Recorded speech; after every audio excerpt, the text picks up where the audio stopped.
मलखाम प्रेमी सभी का मैं बहुत ही दिल से स्वागत करता हूं।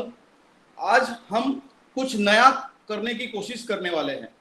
इससे पहले श्री पार्लेश्वर व्यायामशाला ने ऑनलाइन मलखाम सेशन अलग अलग ऐप पे बहुत सारे ले चुके हूँ, स्टेट लेवल, नेशनल लेवल, और उसका सभी लोगों ने अच्छे से आके उसका फ़ायदा लिया है। लेकिन मुझे कुछ लोगों से ऐसा फीडबैक आया है कि कुछ नेटवर्क प्रॉब्लम के वजह से या कुछ और कुछ टेक्निकल प्रॉब्लम के वजह से वो ऑनलाइन सेशन में आ नहीं सके, या किसी किसी का बीच में नेटवर्क प्रॉब्लम की वजह से उसमें कंटिन्यूटी में वो कुछ सुन नहीं सके।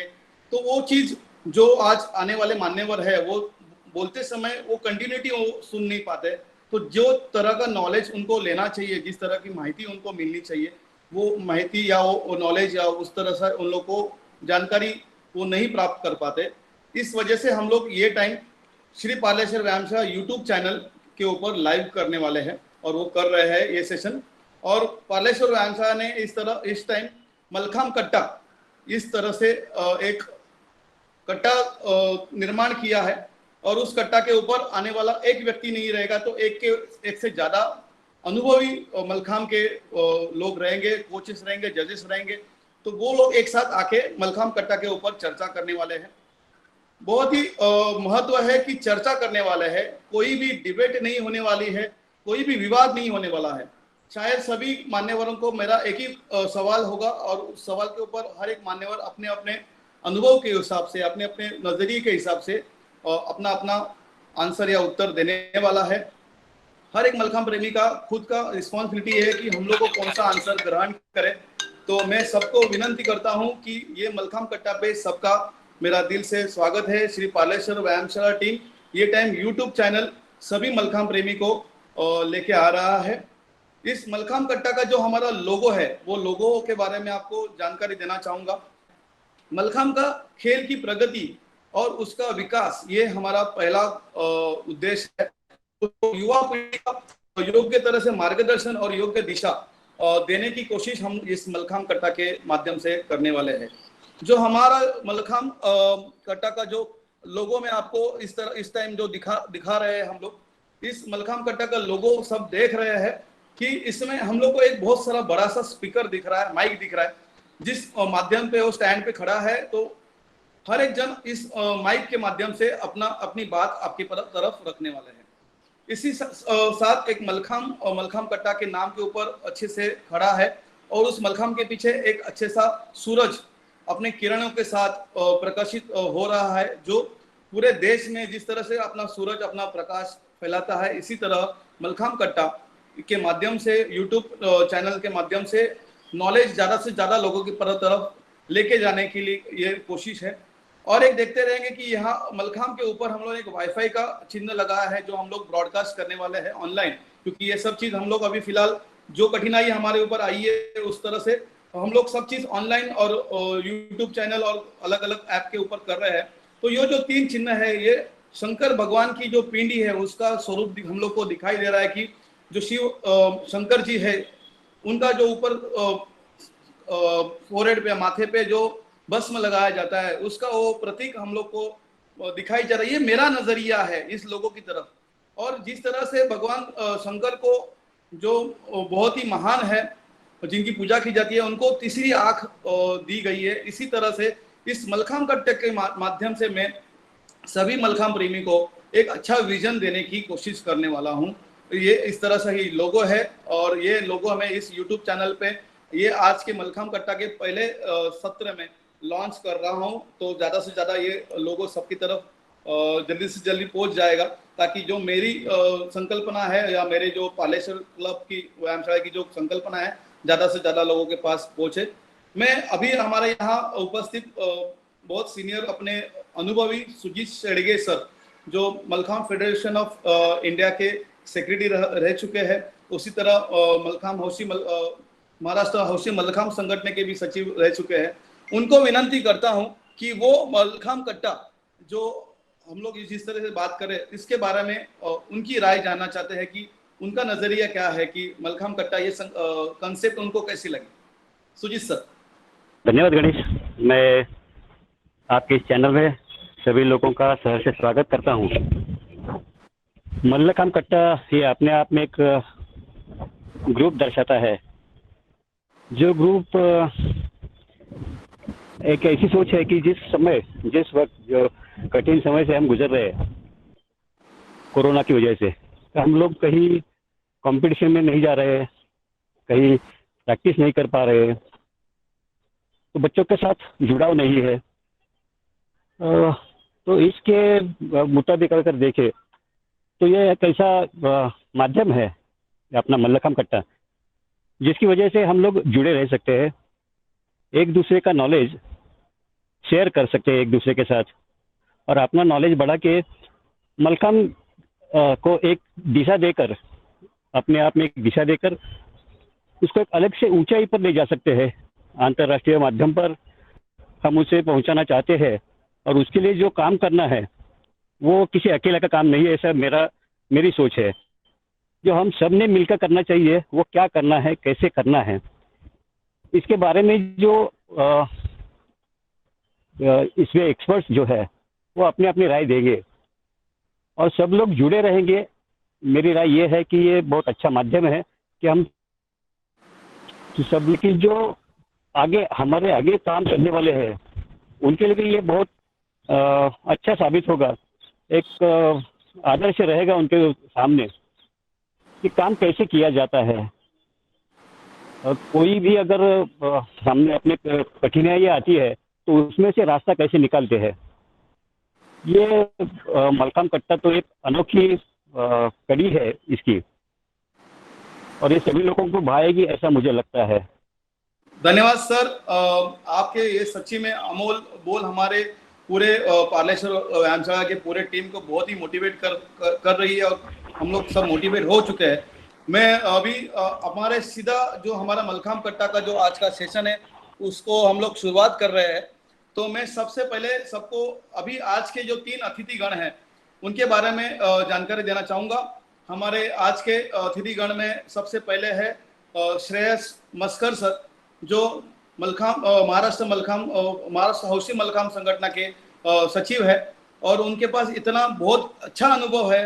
सब जानते हैं मल्लखांब और श्रेयस मस्कर सर, इनके बारे में मुझे ज़्यादा कुछ जानकारी देने की ज़रूरत है ऐसे मुझे नहीं लगता। दूसरे अतिथिगण है महेश अटाळे सर। इनके पास भी बहुत ही टेक्निकल नॉलेज है, और उन्होंने मल्लखांब में 2 किताबें लिखी है, द आर्ट ऑफ मल्लखांब और वटवृक्ष मल्लखांब वटवृक्ष, ऐसे 2 मल्लखांब की बुक्स लिखी हुई है। उसके साथ ही मल्लखांब जब भी शुरुआत हुई एज ए कॉम्पिटिटर लेवल पे जैसे बढ़ रहा था, तभी मल्लखांब के बारे में जो रूल्स रेगुलेशन में बहुत सारी जो ड्राइंग के बारे में या और कुछ नियमावली के बारे में जो भी अपडेट्स है वो उनमें उनका बहुत ही अच्छा योगदान है। और हमारे तीसरे अतिथिगण में हमारे साथ है संजीवनी पूर्णपात्रे मैडम, जिसको हम लोग संजुताई करके मैं हर वक्त उनको बुलाता हूँ। शायद अभी कम्युनिकेशन में बहुत टाइम मेरे मुंह से संजुताई आ जाएगा शायद से, फिर भी मैं कोशिश करूंगा कि आज नेशनल लेवल का प्लेटफॉर्म है तो मैं मेरे तरफ से अच्छे से कम्युनिकेट हो, क्योंकि हम इन तीनों से भी मेरा अच्छे से लगाव है और अच्छे से कांटेक्ट है।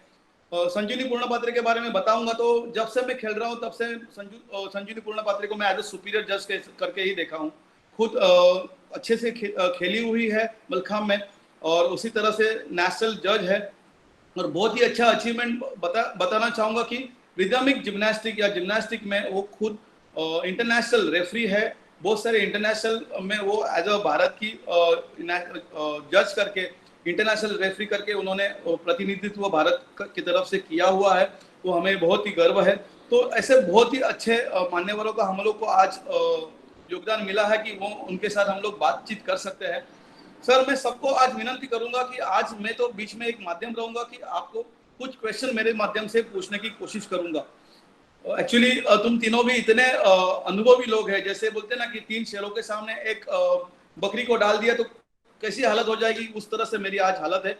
लेकिन अगर बोलते हैं ना कि अगर शेर का पेट भरा हुआ होता है तो डरने की कुछ जरूरत नहीं है, ऐसे ही मैं बिना डरे आपके साथ बैठा हूँ।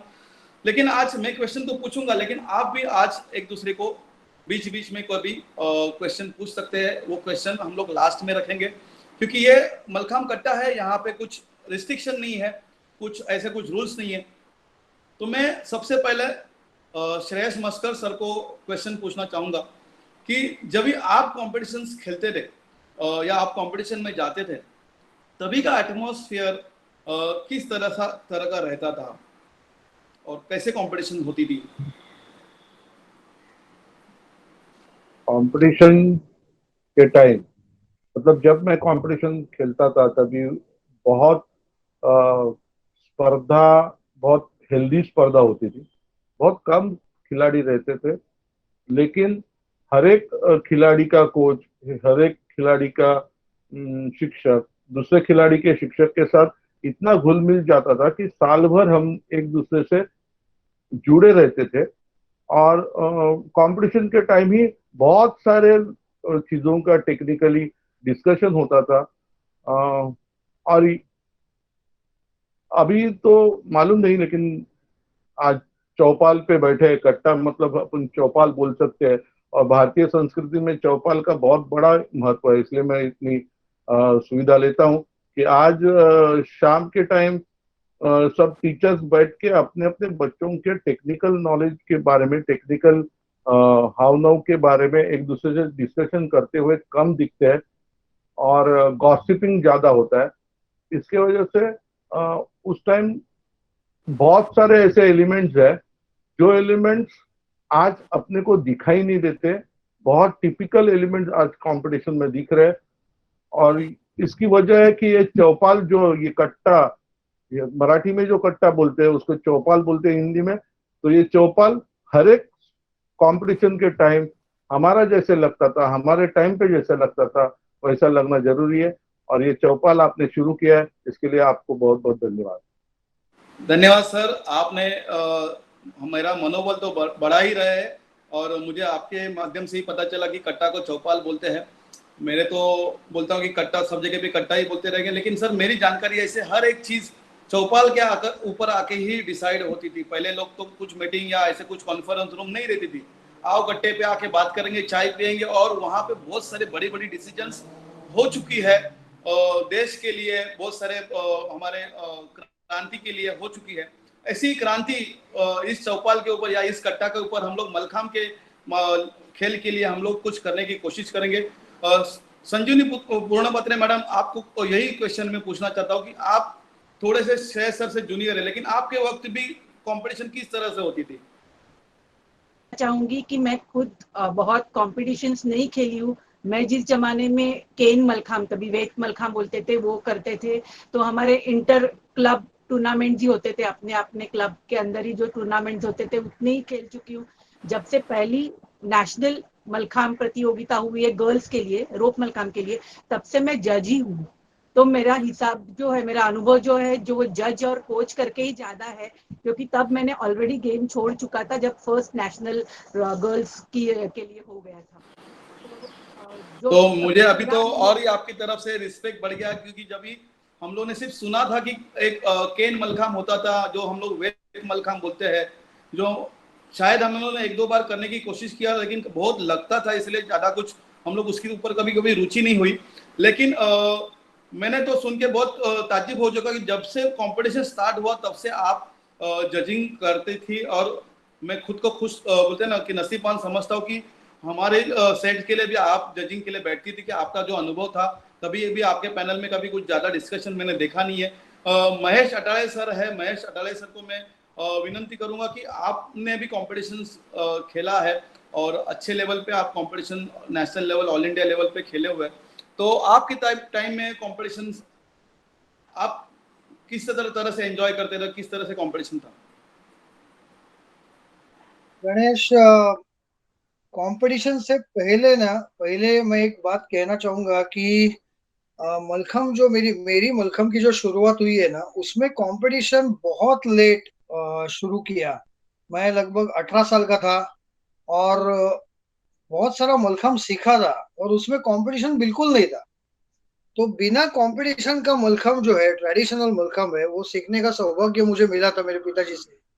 और उसके बाद जब भी देशपांडे सर और समर्थ होया मंदिर के संपर्क में हम लोग आ गए, और वो कंपटीशन के अंदर सहभागी होने का एक सौभाग्य प्राप्त हुआ। तभी ऐसा था कि कंपटीशन ये थोड़ा सा मैथमेटिकल, जो हम लोग बोलते हैं ना, मैथमेटिकल चीज ज्यादा है, पॉइंट्स के ऊपर ये ज्यादा चलता है, यानी रादर देन परफॉर्मेंस आपके पॉइंट्स के ऊपर ज्यादा ध्यान दिया जाता है। तो शुरू शुरू में मैं आपको वही बोल रहा था कि हम लोग जो मलखम करते थे ना, उसमें एक स्पर्धा होती थी, अरे मेरे को एक चीज आया आप भी करो, वन एंड मयूरासन दोनों बाजू से करो, लेकिन वो स्पर्धा हेल्दी होती थी। अभी श्रेयस सर ने कहा कि हेल्दी एटमॉस्फेयर था, तो ऐसे नॉन कॉम्पिटेटिव मलखम में ना हेल्दी एटमॉस्फेयर ज्यादा था। कंपटीशन में आ गए तो पहला आता है, दूसरा आता है, थर्ड आता है, चौथा पांचवा उनको ऐसा होता है कि 0.05 0.005। हम सबने, यानी मैंने तो बहुत नजदीक से पीटी उषा जी का 0.001 सेकंड से अपना मेडल गया है, वो दुख देखा है। तो कंपटीशन बोलेंगे तो ये सब निगेटिव बातें तो होती ही है। और मैं 18 साल में आ गया ना, तो वो टाइम पे ऐसा था कि अरे ये अच्छा नहीं है, क्योंकि मेरा बेस ही नॉन कंपटीशन था। इनिशियली कंपटीशन अच्छा नहीं है, वो फ्रेम में ही मैं था। और आज भी उसका एक थोड़ा सा नजरिया मेरा वही है कि competitive mallakhamb is just a tip of the iceberg, बहुत छोटा पार्ट है वो। मलखम बहुत बड़ा सब्जेक्ट है, कंपटीशन बहुत छोटा, छोटी सी भाग है। Thank you sir. आज मैं तो सच्ची बोलूंगा कि आज ये जो सेशन देखेंगे वो बहुत ही खुश हो जाएंगे और खुद को नसीबान समझेगी कि आज इतने अच्छे विचार इनके माध्यम से हम लोग को आज सुनने मिल रहा है। मैं यही विषय लेकर वापिस आऊंगा जो श्रेयस सर ने और महेश सर ने और संजू ताई ने जो बताया है। लेकिन उसके आगे मैं ये क्वेश्चन क्यों पूछा हूँ कि तभी कंपटीशन किस तरह की थी, ताकि मुझे अभी के कंपटीशन के साथ उसको कुछ एक कंपेयर करना है या तुलना करना है कि जो अभी की जो कंपटीशन हो रही है उसमें इतनी भीड़ बढ़ चुकी है और इतनी बोलते ना कि इतने कॉम्पिटिटर्स बढ़ चुके हैं कि तभी एटलीस्ट एक दूसरे के कॉम्पिटिटर्स का नाम कहाँ पे रहता है, उसका कोच कौन है, इस तरह से अच्छे से जानकारी हर एक कॉम्पिटिटर को होती थी। अभी कौन कॉम्पिटिटर आ रहा है, कोई नहीं, कोई दूसरा कोच दूसरे से बात नहीं करता है।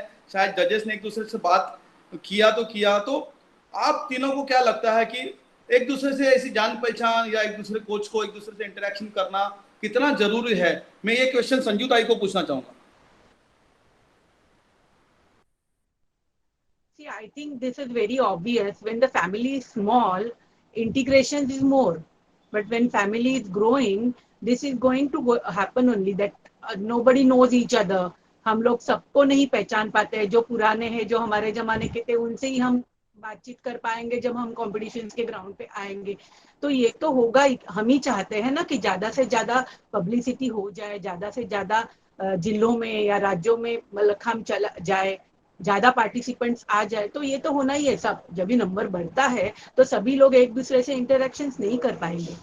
सो ये तो ये जो सर्कुलेशन हो रहा है वो हिसाब में ये तो होना ही है। इसको हम लोग निगेटिव एंगल से नहीं देखना चाहिए, इसको हम पॉजिटिव एंगल। ताकि जब भी मैं ताई में खेलता था ना, तभी मेरे सर, अभी महेश सर ही मेरे गुरु है, माधव सर है, राक्षस सर है, उन्होंने हर एक कंपटीशन में मुझे बोला कि अपने क्लब के बच्चों से कम बात कर, दूसरे स्टेट्स के दूसरे क्लब के बच्चों से बात कर, उनसे जान पहचान बढ़ा।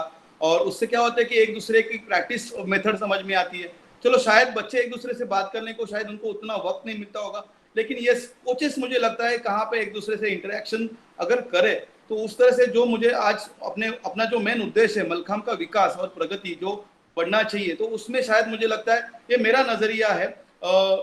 महेश सर, आपका क्या नजरिया है, आप क्या बोलोगे इसके ऊपर?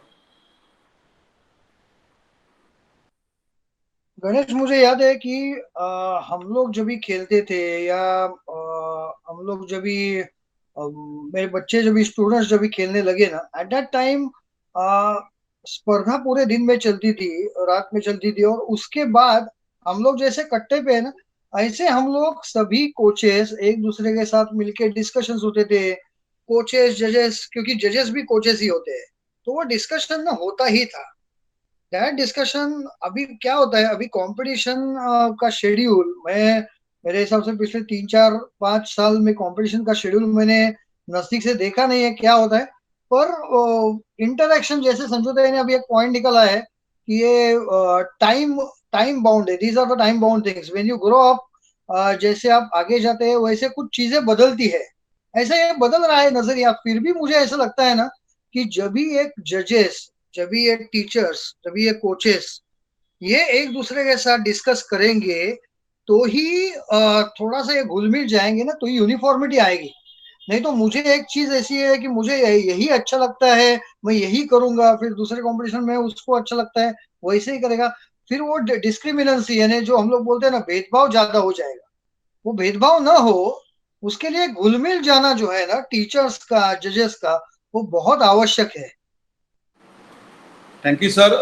श्रेयस सर, आपका भी इस क्वेश्चन के ऊपर आपका भी राय मैं सुनना चाहूंगा।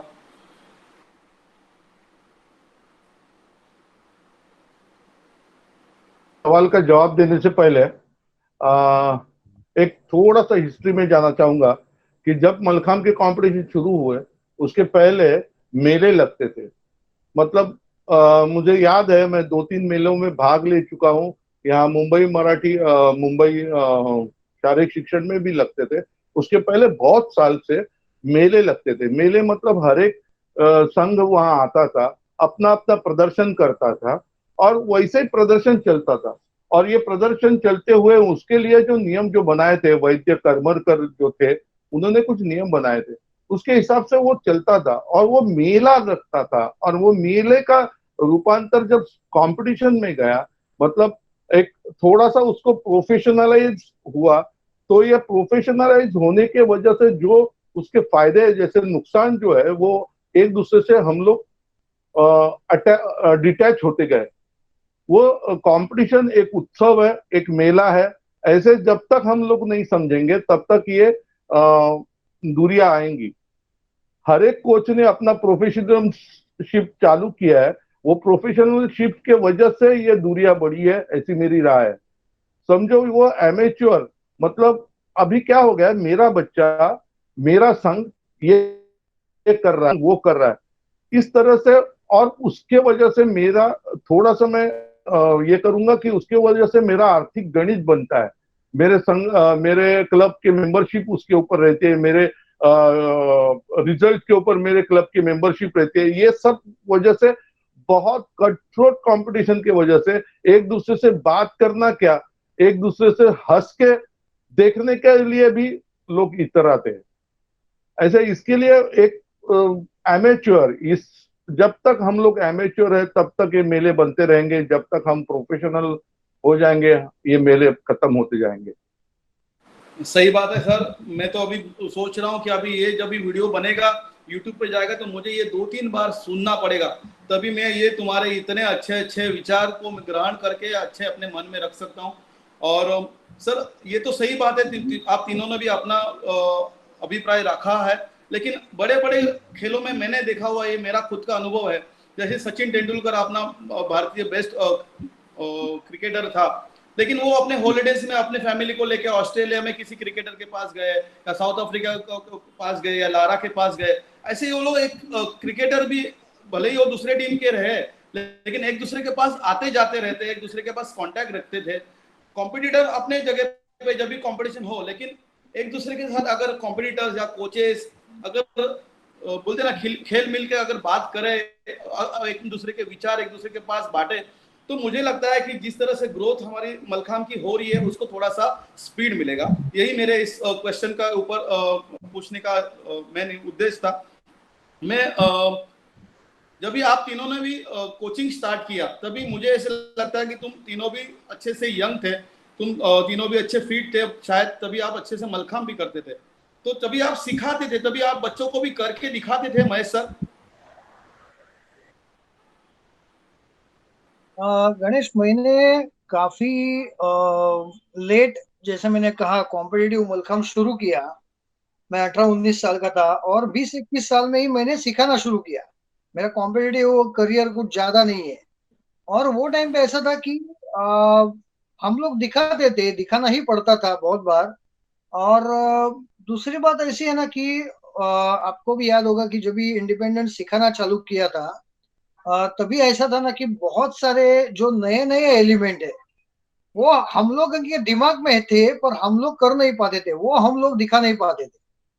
यानी the elements which we can do, हम लोग उनको दिखाते थे, पर एलिमेंट्स जो हमारे दिमाग में है ना, हम लोग उनको दिखा नहीं पाते थे।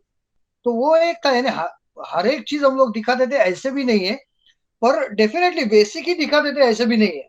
क्योंकि बहुत बार है ना, मेरा पर्सनल एक कहना ऐसा है कि सीइंग इज बिलीविंग भी होता है। एंड सेकंड एक ऐसा है कि आपका टीचर अगर हैंडस्टैंड कर रहा है ना, आपका कोच अगर हैंडस्टैंड कर रहा है, और वो कोच की एक हैंडस्टैंड में मेहनत होती है, एग्जीक्यूशन होता है, वो एग्जीक्यूशन इजीनेस वो बच्चे देखते हैं ना, तभी बच्चे इंप्रेस हो जाते हैं। और वो इजीनेस अपने हर एक एलिमेंट में लाने की कोशिश होती है।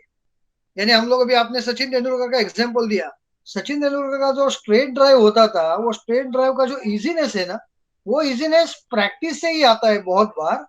और इसके लिए अपने जो बेस्ट चीज है वो ना ही सिर्फ मैं, बहुत सारे कोचेस ऐसे है ना कि वो दिखाते हैं, और दिखाना भी चाहिए। कोचेस ने खुद का जो बेस्ट चीज है, एक्सपीरियंस है, वो डेफिनेटली बच्चों के साथ शेयर करना चाहिए, ऐसा मुझे लगता है। सही बात है। मैं संजू ताई को क्वेश्चन पूछना चाहूंगा कि आपने तो बहुत जल्दी जजिंग भी स्टार्ट किया। आपने बोला कि आपने खेला कम, लेकिन जब भी फर्स्ट मलखम कंपटीशन जब भी स्टार्ट हुई थी तभी से आप जजिंग कर रहे हैं। लेकिन आपने कोचिंग भी उसी तरह से जल्दी स्टार्ट किया होगा ऐसा मैंने सुना था।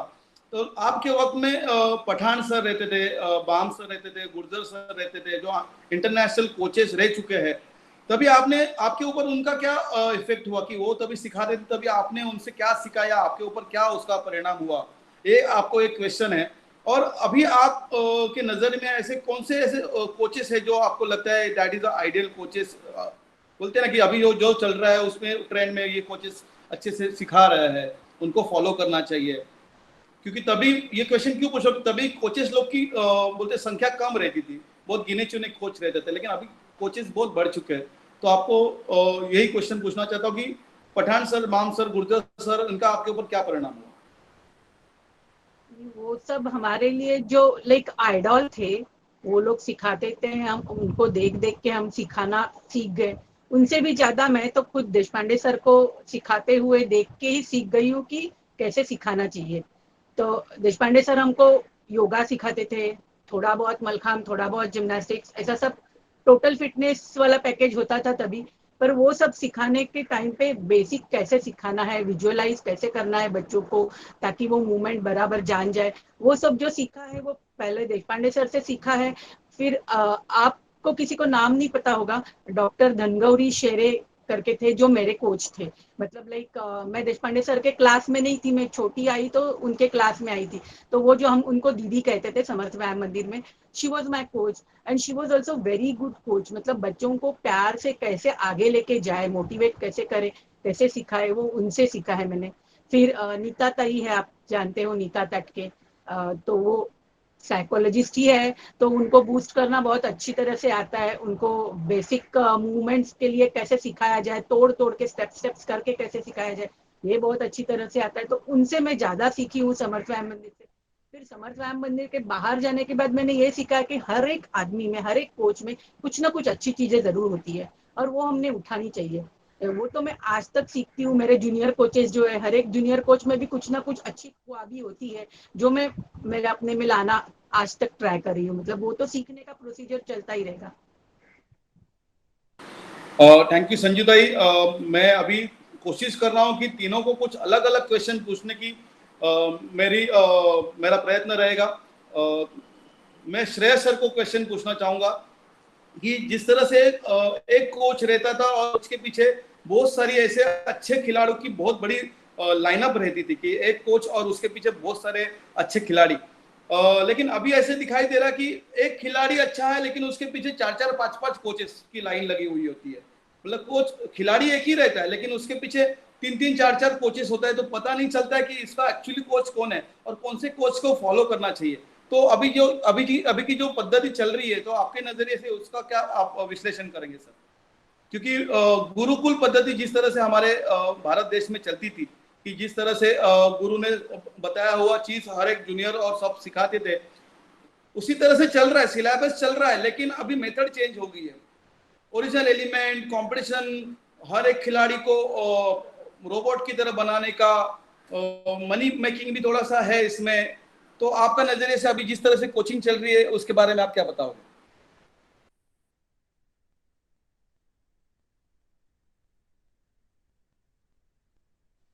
मैं आपका जितना सवाल समझ पाया हूं वह ऐसा है कि अभी जैसे गुरुकुल पद्धति आपने जो जैसे बोली, अभी समझो हम लोग आपके व्यायामशाला का, पार्लेश्वर व्यायामशाला का एग्जांपल लेंगे, तो अक्षय तरह अभी काम कर रहा है। अक्षय तरह के कोच गणेश देवरुखकर है और महेश अटाये भी है।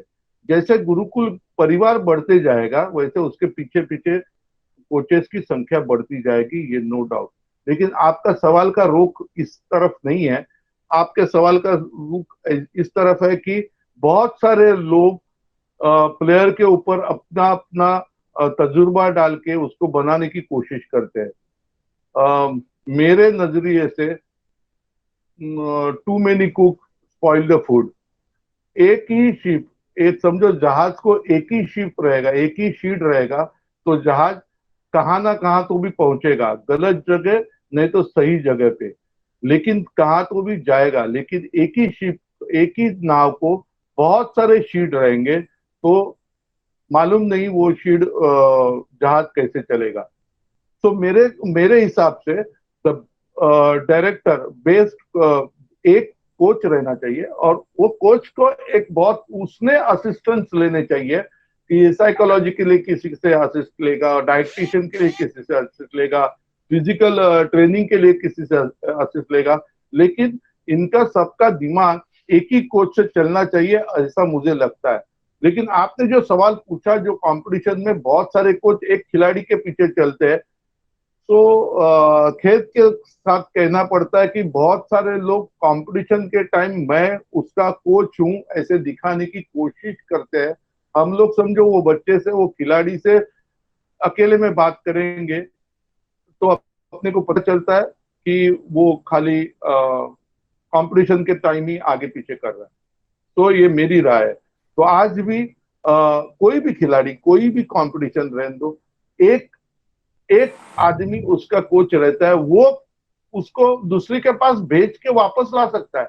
मतलब वो दूसरे के पास जाके ये सीख के आ, लेकिन वो क्या सीख के आ, कैसे सीख के आ, ये एक ही आदमी तय करता है। आज भी इंटरनेशनल लेवल पे बहुत सारे प्लेयर्स हैं, उनके एक ही कोच है और वो कोच डिसाइड करता है कौन से साइकोलॉजिस्ट के पास जा, कौन से डाइटिशियन के पास जा, कौन से फिजियोथेरेपिस्ट के पास जा, कोई दूसरा सीनियर कोच कौन रहेगा, टेक्निक डेवलप करने के लिए तू इधर जा। ही डिसाइडेड, मतलब वो अपना काम दूसरे लोगों से करवा के लेता है, लेकिन डायरेक्शन ऑफ द कोचिंग ये एक ही आदमी का रहता है, ऐसा मेरा अनुभव है, मेरा विचार है। सर, मलखांब कट्टा का आज का जो मेन चर्चा है कि हम लोग को अपनी राय रखनी है और उन लोग जो अपना अनुभव जो आपके पास है, तीनों के पास भी, तो मैं वही ये माध्यम से आपका अनुभव सबके सामने रखने की कोशिश करूंगा। और ये मैंने भी पढ़ा हुआ है, मैंने भी सीखा हुआ कि एक कोच अगर एक खिलाड़ी के पीछे रहे और उसके साथ अच्छी टीम रहे, उसके पास साथ और 10 कोचेस भी रहे, तो एक सिर्फ फ्लेक्सिबिलिटी पे काम कर रहा है, एक स्ट्रेंथ पे काम कर रहा है, एक साइकोलॉजी काम कर रहा है, एक डाइट पे काम कर रहा है, अगर इस तरह से अगर काम की विभागनी अगर काम हम लोग बांट के लेते हैं तो शायद रिजल्ट बहुत अच्छा है। लेकिन सभी कोच एक ही चीज सिखाए तो शायद वो बच्चा या होने के चांसेस है कंपटीशन में भी वो ठीक से शायद अच्छे कोचेस के जो चाहिए, जो अच्छी ट्रेनिंग चाहिए। जैसे कि साई में एक बार ऐसे कोर्स हुआ तो मैं बहुत टाइम ऐसे बड़े बड़े हस्ती लोगों के साथ जब ये सत्र करता हूँ तभी मेरा ये पॉइंट बहुत मैं पिंक पॉइंट करता हूँ कि साई में कोचेस ट्रेनिंग एक कोर्स हुआ था। और ये कोर्स क्वेश्चन में संजू ताई को पूछना चाहूंगा कि शायद उस टाइम में जो एक कोर्स मैंने आपने वो कोर्स क्या हुआ है, लेकिन उसके बाद ये कोर्स बंद हो गए, तो इस तरह से कोर्सेस चालू होना चाहिए क्या? आपकी क्या राय है संजू ताई? कोर्सेज की तो बहुत जरूरत है और ये भी समझ लो कि coaching is a team work headed by a chief coach, this is right. But आप सबको वामन जोशी पता है, शांताराम जोशी पता है, उनका आप एक एग्जांपल ले लो। बहुत कम प्लेयर्स इसके आगे, जब भी मलखाम का प्रसार बहुत हो रहा है, मलखाम ज्यादा बच्चे खेलने आ रहे हैं, तो बहुत कम बच्चे ऐसे खुश नसीब होंगे कि उनके पास एक अच्छा गॉडफादर होगा या एक गॉडफादर, एक कोच उनको लेके उनको आगे लेके जाएगा। उनको अपनी जिम्मेदारी समझ के आगे लेके जाएगा। बाकी बच्चों का क्या होगा? बाकी बच्चों को तो सीखना ही है। तो कोचेस तो चेंज होते ही जाएंगे जैसे बच्चे बड़े होंगे। अभी हमारा गेम तो इंडिविजुअल गेम है, टीम गेम में क्या होगा? कोचेस तो एक कोच से आगे आपको दूसरे कोच के पास ट्रांसफर होना ही है, आज नहीं कल, ये तो होता ही रहेगा। तो कोचेस का एक स्टैंडर्डाइजेशन होना चाहिए, कोचेस के कोर्सेज होने चाहिए, जैसे कि लेवल के हिसाब से कोचेस को बिगिनर लेवल का कोच है, इंटरमीडिएट लेवल का कोच है, एडवांस लेवल का कोच है। इस तरह से कोचेस के भी कोर्सेज जो होंगे, ट्रेनिंग जो होगा वो लेवल के हिसाब से होगा और कोचेस भी तैयार होंगे, तभी जाके अपना गेम सच में बढ़ेगा। अभी आप जब भी खेलते थे, मनीष अटारे रेयरली ग्राउंड के अंदर आते थे, पर सब जानते हैं कि आपके कोच वो है। मतलब सब में भी नहीं जानते हो कि हम जानते हैं वो आपके कोच है। तो ये तो होता ही रहेगा कि कोई कराएगा, कोई टीम का कोच रहेगा। हर एक टीम में 4 बच्चे रहेंगे तो 4 बच्चे अलग अलग क्लब से आएंगे, तो उनके कोच ओन कोचेज अलग होंगे। बचपन में किसी अलग से किया होगा, बाद में किसी अलग से सीखते होंगे, और टीम का कोच कोई अलग होगा। तो ये इंटरेक्शंस तो होता ही रहेगा। और आज के जमाने में बच्चों को और पेरेंट्स को भी इतना स्मार्ट बनना होगा कि प्रॉपर कोच उनको चुनना पड़े खुद के लिए, ये तो होगा ही। और जो आप बात पूछ रहे स्पोर्ट्स अथॉरिटी ऑफ इंडिया की कोचिंग कोर्सेज की, तो ये सब जो है ना, ये नेशनल फेडरेशन का काम होता है। स्पोर्ट्स अथॉरिटी ऑफ इंडिया से नेशनल फेडरेशन ने जुड़ना चाहिए, और कोर्स का जो टेक्निकल कंडक्ट है वो नेशनल फेडरेशन ही करेगी। जब भी उदय देशपांडे सर ने एमएफआई की जिम्मेदारी से लेके कोर्स कराया था, तो एक एनआईएस कोर्स बन गया। उसके आगे भी वही सिलसिला जारी रहना चाहिए। तो कई तरह से तो हमारी फेडरेशंस को और थोड़ी मेहनत करनी पड़ेगी, हम सब लोगों को और थोड़ी मेहनत करनी पड़ेगी कि ये हो जाएगा, ऑफिशियली कोचिंग कोर्सेज कंडक्ट हो जाएंगे। और उसकी बहुत जरूरी है कि आज इस तरह से सर्टिफाइड कोर्सेज अगर अपने स्पोर्ट्स अथॉरिटी ऑफ इंडिया की तरफ से, यस ताई प्लीज, ताई म्यूट है आप।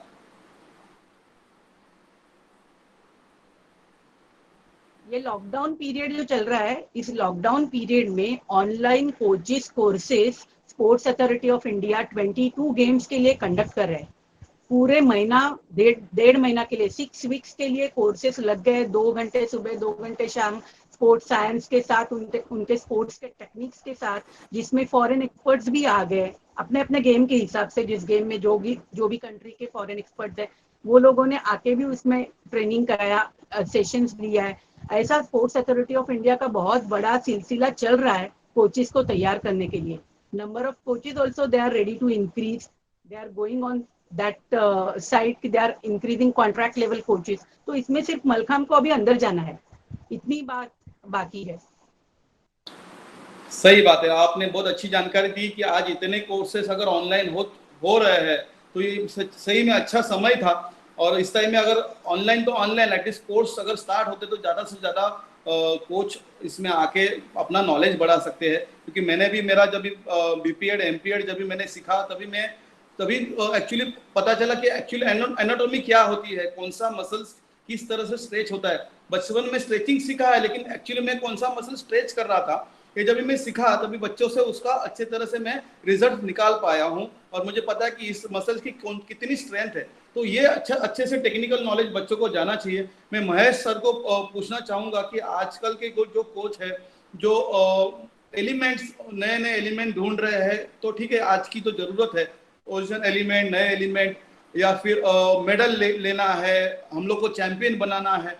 तो आपके नजरिए से एक अच्छे कोचेस बनने के लिए क्या करना चाहिए, एज ए कोच करके, या उसके साथ जो टीम है, या कोच ने किस तरह से अध्ययन करना चाहिए, ऐसे मुझे आपको पूछना है।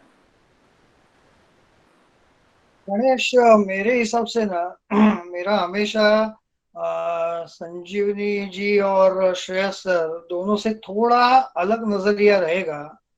क्योंकि मेरे हिसाब से कोच जो है, प्रशिक्षक जो है ना, वो बनाया नहीं जा सकता है। वो जैसे कलाकार बनाया नहीं जा सकता है ना, कलाकार बॉर्न होता है। ऐसे मेरे हिसाब से कोच जो है, प्रशिक्षक जो है, शिक्षक जो है, गुरु जो है, वो बॉर्न होता है, उसको बनाया नहीं जाता। ये पहले मेरे जैसे अच्छा परफॉर्मर जो है ना, परफॉर्मर बनाया नहीं जाता, वो होता ही है अंदर, उसको हम लोग मोल्डिंग करते हैं। तो अपने यहाँ पे कोई भी सिस्टम ऐसी नहीं है कि एक आध आदमी कोच बनेगा कि नहीं। जैसे आपको पता होगा कि जैसे इंटेलिजेंट क्वोशंट आईक्यू है, जो डिसाइड करता है कि आदमी साइंस कॉमर्स आर्ट्स कैसे जाएंगे, कौन से इसमें जाएंगे। ऐसे एक फिजिकल क्वोशंट होता है। फिजिकल क्वोशंट यानी एक डेफिनेट एक गणित है, साइंस है, जिसमें एक हाथ प्लेयर की हाइट है वो कितनी होगी, और एक बहुत अच्छा प्लेयर है 5.5 फुट 5 फीट 6 इंच का प्लेयर है, बहुत अच्छा वॉलीबॉल खेल रहा है, बहुत अच्छा बास्केटबॉल खेल रहा है, वो इंटरनेशनल लेवल पे नहीं जा सकता। उसके हाइट के हिसाब से उसको गेम्स चाहिए, फिजिकल क्वोशंट ये दिखा नहीं जाता है। वैसे ही कोच का मेरे हिसाब से, coach cannot be prepared, coach cannot be manufactured, coach cannot be made, coaches are born. वो नेचुरली होते हैं पैदा, नेचुरली जो ऐसे होते हैं। अब इसका मैं एग्जांपल दूंगा, हरीश परब। हरीश परब एज अ प्लेयर, क्योंकि मैं उनके साथ सीखा था वो कैसे करते थे, परफॉर्मेंस क्या था मुझे पता था। लेकिन कोच जो है ना वो नेचुरल होता है। एक हम लोग जिसको बोलते हैं ना, एक जिगर होती है कि नहीं, करो करो करो। और फिर वही साइकोलॉजिस्ट होता है, वही उसका खाने पीने का भी दिखता है। ये जो है, अभी सचिन के गुरु आचरेकर सर थे। आचरेकर सर ने कौन सा कोर्स किया है, एनआईएस किया है, क्या किया है पता नहीं, पर he has made not only Sachin but a team of the players. तो मेरे हिसाब से ऐसे है ना कि ये पहली बात ऐसी है। मैं sports authority of India Sai वगैरह की बात मैं नहीं कर रहा हूँ। मैं श्रेयस सर भी है, सुजीत सर है, एमएफआई के लोग है, एमएफआई के लोग भी सुनेंगे। कोचेस ढूंढो, कोचेस को बनाने का काम वो बाद में है। पहले ऐसा है कि नेचुरल कोचिंग एबिलिटी किसमें है। हम लोग प्लेयर्स के साथ भी देखते हैं ना, बहुत सारे प्लेयर्स है ना, एक दूसरे को ना बहुत अच्छा गाइडेंस कर देते हैं। वो सीखे नहीं है देखो, लेकिन दे गाइड वेरी प्रॉपरली। तो मेरे हिसाब से ना गणेश, कोचेस बॉर्न होते हैं, हमको उनको सिलेक्ट करना चाहिए रादर देन उनको कोई भी बच्चों को कोच बनाने से। It is not a mould कि बच्चे डालो। जैसे अभी टीचर्स, टीचिंग लाइन का इशू क्या हो रहा है आज, टीचिंग लाइन का इशू इसके लिए है कि कोई भी आता है, टीचर कोर्स कर देता है और सिखाने जाता है। वो सिखा पाता है कि नहीं, उसका साउंड कैसा है, उसका कॉन्फिडेंस कैसा है। और मेनली, सबसे मेनली ना, इसमें एक और अलग बात, थोड़ी सी अलग बातें हैं, लेकिन मैं डेफिनेटली कहना चाहूंगा कि समर्थ रामदास स्वामी जो है, उनका एक सेंटेंस है की सामर्थ्य आहे चळवळींचे, जो जे करील तयांचे, परंतु ते भगवंताचे अधिष्ठान पाहिजे। भगवान के ऊपर विश्वास, ये बहुत इंपॉर्टेंट है मेरे हिसाब से। जो साई वाले सिखाएंगे नहीं, साई वाले बोलेंगे नहीं कि तुमको भगवान का विश्वास चाहिए, नहीं बोलेंगे। ये कैसे है, मॉडर्न एलोपैथी और आयुर्वेद, अपनी संस्कृति अलग है। यानी इसके लिए मैं थोड़ा सा डिफर करता हूँ, क्योंकि मेरा जो 18 साल तक मैं सीखा हूँ ना, वो अलग पटड़ी से ही सीखा हूँ, बाद में कंपटीशन चालू किया है।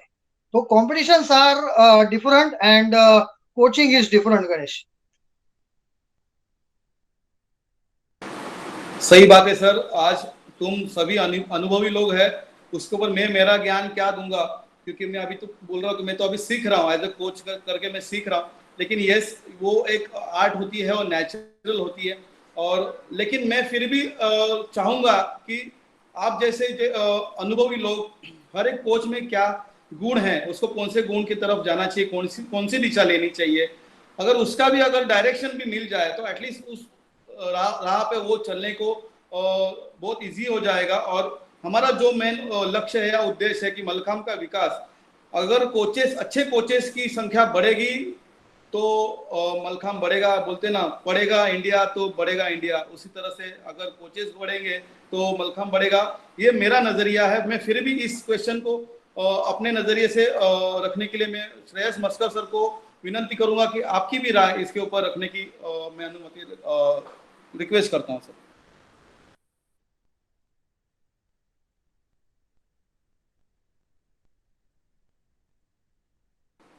अनम्यूट कीजिए sir please, Shreyas sir. Thank you sir. मैं महेश सर से बहुत सहमत हूँ कि कोचेस बनाए नहीं जाते, वो पैदा होते हैं। लेकिन कोई भी चीज पैदा करने के लिए उपजाऊ जमीन की जरूरत होती है। वो उपजाऊ जमीन साई के माध्यम से तैयार होती है। साई के माध्यम में से जितने भी कोचेस होते हैं वो उनके सबके बच्चे इंटरनेशनल नेशनल प्लेयर नहीं बनते हैं, लेकिन वो जो बोना है, उसको सींचना है, उसके लिए उपजाऊ जमीन तैयार करनी है, उसमें से वो उभर के आएंगे कोचेस। जब हजारों तादाद में कोचेस के कोर्सेस होंगे तो उसमें से कुछ लोग एक इंटरनेशनल प्लेयर्स बनाने के काबिल हो जाएंगे।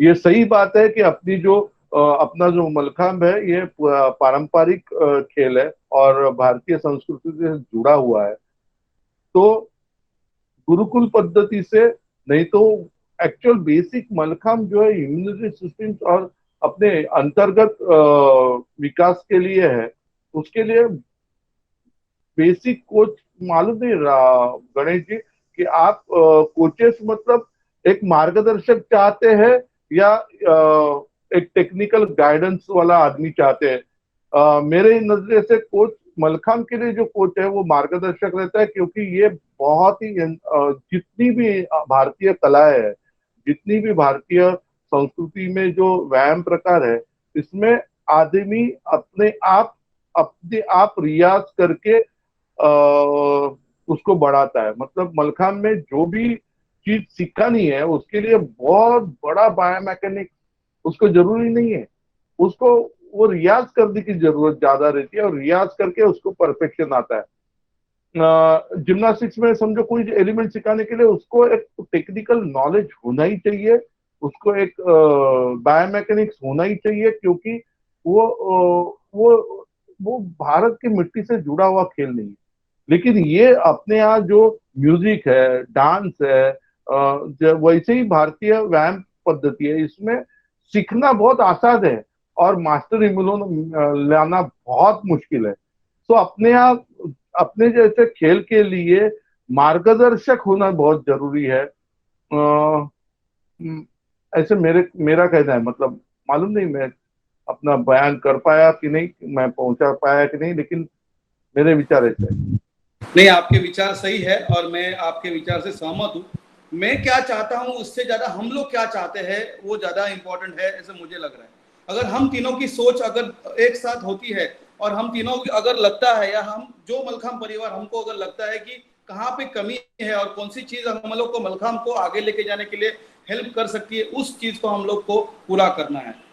और अगर हम लोग सब लोग तय कर ले कि आज कोचेस की कमी है, टेक्निकल कोचेस की कमी है, जो भी है उसके ऊपर अगर हम काम करें, जिसको जो चीज देना चाहिए वहां पे अगर वो चीज हम लोग दे तो मलखांब टेक्निकली भी अच्छे से जाएगा, ताकि आज कल जाके इंटरनेशनल पे अगर मलखांब जाता है। यस सर, आप बात कर सकते हैं। अभी एक आया ध्यान में इसलिए बता रहा हूँ। जैसे महेश अटाया ने हरीश परब के बारे में बताया, वैसे अभी छत्तीसगढ़ में एक नया सितारा उभरा है, मनोज सर बहुत अच्छी तरह से बच्चे तैयार कर रहे हैं। अभी जूनियर में सब जूनियर में उनके बच्चों ने टीम चैंपियनशिप ली। लेकिन मुझे ऐसा कहना है कि एक सितारा, ऐसा एक कोच पैदा हुआ है, जैसे महेश सर बोल रहे हैं वैसे, कि वो आगे के 5 साल के लिए 5 साल के बाद वही राज करेगा मलखांब के कंपटीशन पे, ऐसा अभी तो दिख रहा है। ऐसे बहुत सारे लोग अपने अपने जगह से काम कर रहे हैं, लेकिन ये मनोज की उपजाऊ है वो कंपटीशन देख देख के ही हुई है। तो कंपटीशन मतलब ये हैंड टू हैंड है। मतलब एक संजीवनी और महेश के विचारों को एक मिला के समझो हम लोग कुछ काम करेंगे तो ही ये हम लोग आगे बढ़ पाएंगे, ऐसे मुझे लगता है। सही बात है सर। मैं अगला सवाल, संजू भाई आपको कुछ बोलना है इसके ऊपर? नहीं, जो आपकी बात चल रही है ये बात तो सही है कि कोचिंग जो है इनबॉर्न होनी चाहिए। जो कोच है वो इनबॉर्न पैशन कोचिंग के लिए तो उसको होनी ही चाहिए। जैसे वो मनोज रियली ग्रेट, मैंने देखा ही नहीं है, सिर्फ फेसबुक पे देख रही हूँ, पर समझ रहा है कि डैम ग्रेट मैन, मीन्स वो अब अंदर से आ गए हैं। तो इस तरह से कोचेस होंगे ही, तो वो अच्छी बात है, पर इस तरह के कोचेस गिन चुन के होंगे, और फिर आप पूरी इंडिया में मलखाम कैसा फैलाएंगे? तो उसके लिए ये दोनों के तारतम्य में आपको आना चाहिए, ये बात है। सही है। अपनी जो भी चीज है आज जाके वहीं पे आके हम लोग डिस्कशन कर रहे हैं कि आज पैशन होना चाहिए, टेक्निक होना चाहिए, और जैसे बोलते हैं ना कि एक बॉर्न टैलेंट होना चाहिए, तो ऑटोमेटिकली चीज हमारे पास आती है। लेकिन हमारे पास मार्गदर्शक अगर आपके जैसे हो, ये ऐसा हमारे पास मलखाम कट्टा जैसे माध्यम हो जो यूट्यूब पे हम लोग लाइव कर रहे हैं आज, तो ज़्यादा से ज़्यादा लोग इसका फ़ायदा उठा सकते हैं। मैं महेश सर को अगला क्वेश्चन पूछना चाहूँगा कि आपने महेश सर 2 बुक्स मलखाम के ऊपर लिखी है, एक द आर्ट ऑफ मलखाम जो आपने इंग्लिश में लिखी हुई है, और एक मलखाम वटवृक्ष जो आपने मलखाम के लिखा हुआ है। तो ये बुक लिखने के बाद आपने और एक बुक लिखने के बारे में कभी सोचा नहीं क्या? और जो जनरेशन आज जिस तरह से बढ़ रहा है, या जो नई जनरेशन जिस तरह से सोच रही है, वो मेरा ऐसा मानना है कि अभी फिलहाल लोग बुक कम पढ़ रहे हैं और देखते ज्यादा है। तो बुक के साथ कुछ ऐसे विजुअलाइजेशन या सीडी या ऐसा कुछ बनना जरूरी है क्या आज का, जो मलखाम को आगे लेके जाने में हम लोग को हेल्प करे? महेश सर। गणेश, आपका जो नजरिया है ना वो बहुत इम्पोर्टेंट है मॉडर्न जमाने में। और ना ही सिर्फ मलखाम के बारे में, अभी बाइजू करके एक एजुकेशनल ऐप है जिसमें 3 डायमेंशनल थोड़ा सा वीडियो और एनिमेशन से सिखाया जाता है और बच्चे सीखते हैं। ऐसे हम लोग कर पाएंगे, डेफिनेटली कर पाएंगे। और रिसर्च ओरिएंटेड और अपने पास एनिमेटर्स भी है, we can do that. Main thing क्या है कि ये जो खेल है ना मलखाम, एक अलग तरीके का खेल है। श्रेयस सर ने बोला भारतीय संस्कृति से जो जुड़ा है, संगीत की बात उन्होंने की, नृत्य की बात की, जिसमें रियाज चाहिए। और अभी देखो इतने सारे संगीत है, नृत्य है, रियाज है, बहुत सारे चीज नेट के ऊपर अवेलेबल है। फिर भी अपनी जो परंपरा है ना, गुरु शिष्य परंपरा, वो बहुत जरूरी क्यों है? क्योंकि अंग्रेजी में ना 26 लेटर है, A to Z। मराठी में या देवनागरी में बहुत ज्यादा लेटर्स है। और ऐसे जो स्टेप्स हम लोग बोलते हैं ना, वो मलखम में भी कहीं ज्यादा स्टेप्स है।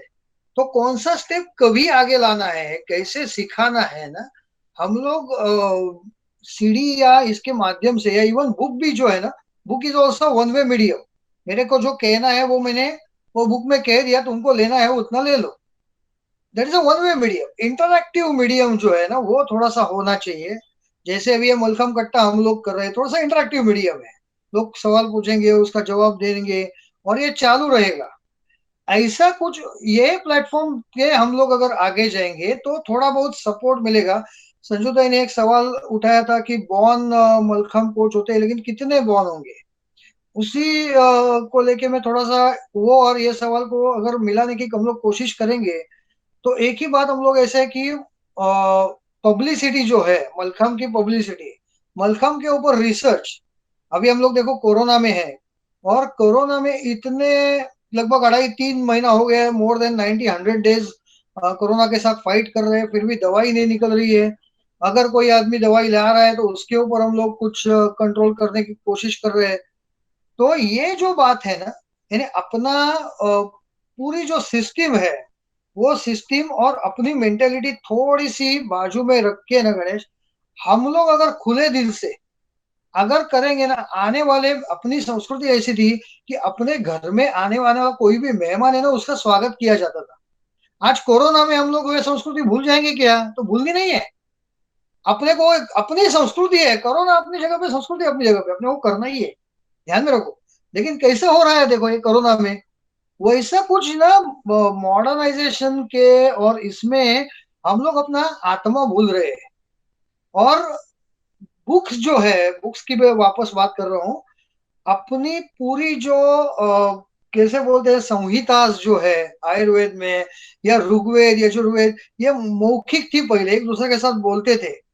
और फिर भी वो किताबों के जरिए ना वो आ गई है। किताब एक ऐसी है कि आदमी 100 साल जिंदा रहता है, किताबें शायद 500 साल जिंदा रहेगी, वो 500 साल में, अभी एक फॉर एग्जांपल मैं बोलूंगा, मेरे पास फ्लॉपी के ऊपर डाटा है, फ्लॉपी के ऊपर का डाटा रिट्रीव करना, या कैसेट के ऊपर का, या मेरे पास ग्रामोफोन का सीडी है जुना, उसके ऊपर का डाटा रिट्रीव करना ना बहुत मुश्किल हो रहा है आज।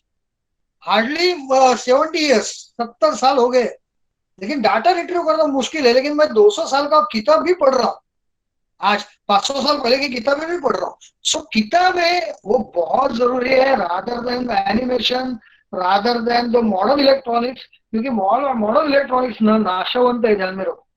किताबें ऐसी है कि जो उससे ज्यादा टिकेगी, और उसमें भी अपने को बहुत लोगों को मेहनत करनी पड़ेगी।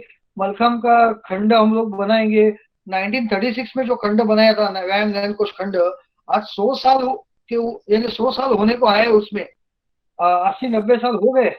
तो अपनी पीढ़ी की ये एक्चुअली अपना एक ड्यूटी है, अपना ये कर्तव्य है कि हम लोग अभी तक की जो चीज है ना वो किताबों में लिखे, किताबें लिखे, और आने वाली पीढ़ी के लिए 100, 200, 300 साल के लिए रख दे। Books are very important Ganesh.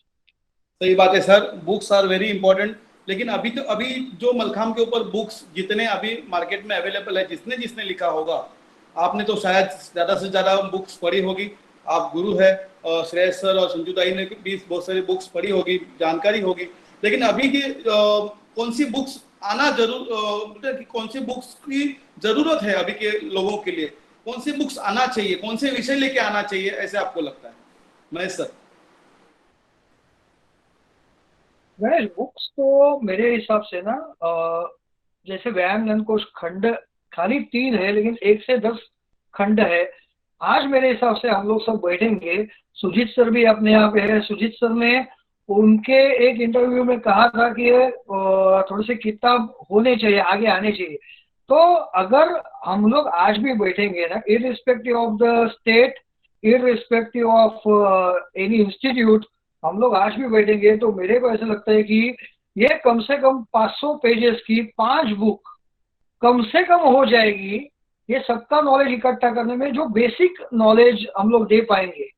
आपने आपके माध्यम से शांताराम जोशी, जिसका उल्लेख हुआ था, वामन जोशी, जो मलखम बनाते हैं, मलखम बनाने के ऊपर भी एक बुक होनी चाहिए कि कौन सी लकड़ी लेना है, क्यों लेना है, ये क्यों है, मलखम किसके लिए है उसको। अभी देखो मल्लखांब, मैं एक आपको बात दिखा देता हूँ, बता देता हूँ कि ये जो आर्ट ऑफ मलखम किताब मैंने लिखी थी, उस वक्त थोड़ा सा डाटा कलेक्शन चालू था, और बालम तथा देवधर से लेके अभी तक के प्रहलाद काले गुरु जी समर्थ व्यायाम मंदिर के संस्थापक है, उनसे, या मेरे पिताजी है, उन तक की बात करेंगे, या राक्षस सर की बात करेंगे, तो लाइफ स्पैन जो है ना वो बहुत बढ़ता है मलखम से।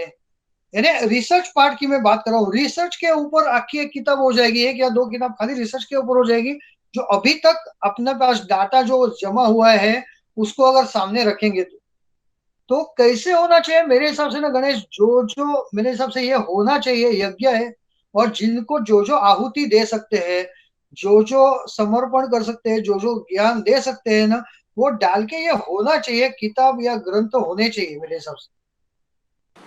सही बात है, जब तक सर आहुति नहीं होगी, जब तक बलिदान नहीं होगा, तब तक कुछ भी इतिहास बना हुआ तो मैंने कुछ सीखा नहीं है। लेकिन ये सर, मैं जब ये विषय शुरुआत की थी हम लोगों ने मलखाम कट्टा में, तभी मैंने बोला कि ये विषय लेके मैं वापस आऊंगा, और वही विषय में वापस लेके आया। जब भी हम लोगों ने शुरुआत की थी कि मलखाम के बारे में हम लोगों ने चर्चा की थी, तभी आप लोगों ने हेल्दी मलखाम के बारे में आपने, श्रेयस सर ने उल्लेख किया था, और आपने भी अभी कोरोना के बारे में उल्लेख किया, भारतीय संस्कृति के बारे में उल्लेख किया। मैं संजू ताई से कंटिन्यू 4-5 दिन कंटिन्यू टच में हूँ। मैं क्वेश्चन अभी अगला सवाल संजू ताई को पूछना चाहूंगा कि उन्होंने भी आज का उनका जो ऑनलाइन जो उनका ट्रेनिंग का सेशन उन्होंने आज का शायद कैंसिल किया है, या फिर उन्होंने वो सेशन आगे पीछे किया होगा। लेकिन आज जो मैं देख रहा हूँ ना, जो डर बैठा है आज के लोगों के ऊपर, लेकिन कहाँ पे मैं ये भी देख रहा हूँ कि आज कंपटीशन नहीं है ना, तो ठीक है, प्रैक्टिस नहीं किया तो भी चलेगा। कंपटीशन होने वाली है कि नहीं होने वाली, आज किसी को कुछ पता नहीं है, तो क्यों कंपटीशन करे। आज मुझे ऑल ओवर महाराष्ट्र से, इंडिया से मुझे फोन आते हैं, मेरे स्टूडेंट्स पूछते हैं कि आज ये टाइम कंपटीशन होगा क्या। आज ओलंपिक जैसा सबसे वर्ल्ड का टॉप का कंपटीशन है, उसको भी आज आगे 2021 में आज करने के बारे में सोच रहे हैं। तो आज आपके माध्यम से मैं बोलना चाहूंगा कि आज इस परिस्थिति में मलखाम या कोई भी खेल जो खेल रहे हैं वो उसकी प्रैक्टिस कितनी जरूरत है, संजू भाई?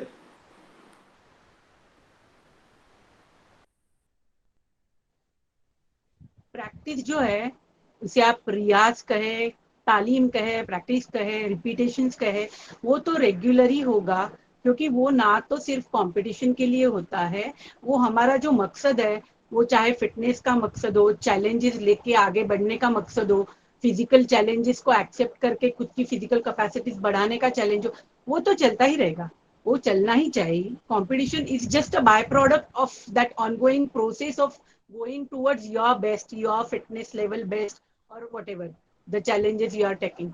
So ये competitions साइड में है, जो प्रैक्टिस है, जो रेगुलर ट्रेनिंग है, वो तो करना ही है. और कॉम्पिटिशन्स क्यों नहीं होंगे, मतलब आप ये मत सोचो, ऐसे पूरे दुनिया का हिसाब देखे, इतिहास जो देखे ना, तो कितने सारे चीजें आई है गई है, दो वर्ल्ड वॉर होके भी गए, 2 साल इधर उधर हो जाएगा, आगे तो फिर आगे होगा ही अच्छा, और रूटीन लाइफ तो होगा ही, वहां हम हो गए या नहीं हो गए, पर रूटीन लाइफ तो कंटिन्यू ही होगा. ये तो चक्र है, काल चक्र है, तो काल चक्र आगे तो बढ़ना ही है, बढ़ेगा तभी कंपटीशन जरूर होगे. इसके लिए कोई प्रैक्टिस ना छोड़े. अभी कंपटीशन है ही नहीं सामने, इसके लिए प्रैक्टिस नहीं करना चाहिए. This is not the right approach. जब सही कंपटीशन बात है। आएगा, आप डायरेक्टली तो 2 साल कवर नहीं कर पाओगे. जब कंपटीशन आ जाएगी सामने, तो you have to keep on training, then only you will grow and develop yourself till that competition after 2 years also. सही बात है, बहुत बहुत धन्यवाद ताई. श्रेयस सर, आपकी राय जानना चाहूंगा. हेल्थी मलखाम के लिए ये बहुत अच्छा समय है ऐसा मुझे लगता है, और लोग आज कंपटीशन के लिए बहुत अच्छे से वेट कर रहे हैं, या कंपटीशन नहीं है इसलिए निराश हो रहे हैं. उनका प्रैक्टिस का जो भी तो चार्मिंग है या जो भी स्पिरिट है वो कम हो गया है, ऐसा मेरा ऑब्जर्वेशन दिख रहा है. तो लोग सिर्फ कंपटीशन के लिए ही प्रैक्टिस कर रहे हैं क्या? आपको क्या बोलना चाहोगे श्रेयस सर?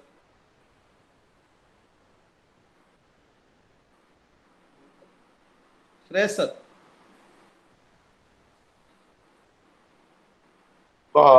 ये कोरोना के काल के पहले हम ऐसे सोचते थे कि कंपटीशन के लिए बच्चे कर रहे हैं, लेकिन अभी इसके बाद में बच्चे, पेरेंट्स और सब लोग मलखाम अपने स्वास्थ्य के लिए करेंगे, ये 101% है. और उल्टा मैं बोलता हूं कि कोरोना के बाद मलखाम के लिए अच्छे दिन आएंगे, ज्यादा से ज्यादा लोग मलखाम करेंगे, क्योंकि हमारे यहाँ जैसे रेस्पिरेटरी सिस्टम है, नहीं तो अपनी ब्लड सर्कुलेशन सिस्टम है, वैसे एक लिम्फोसिस सिस्टम रहती है, उसको कोई पंपिंग नहीं है. और मलखाम की जो मूवमेंट्स है, उसको ये जो इम्यूनिटी सिस्टम का जो लिम्फोसिस सिस्टम है, उसको एक्टिव करने के लिए जितने भी व्यायाम होते हैं, जितने भी मूवमेंट्स होते हैं, वो सब और सब मलखाम में स्ट्रांगली किए जाते हैं. इसके बारे में महेश सर जैसे बोले रिसर्च होना चाहिए, वैसे पेपर हम लोग ज्यादा से ज्यादा सोसाइटी को बताना चाहिए कि खाली भस्त्री करने से, अग्नसार करने से लिम्फोसिस सिस्टम एक्टिव नहीं होता है. तो वो अलग अलग जगह से वो जो उसके पॉइंट्स है, वो पॉइंट्स एक्टिव करने के लिए मलखाम भी सबसे अच्छा उपयुक्त व्यायाम प्रकार है, ये मेरा कहना है.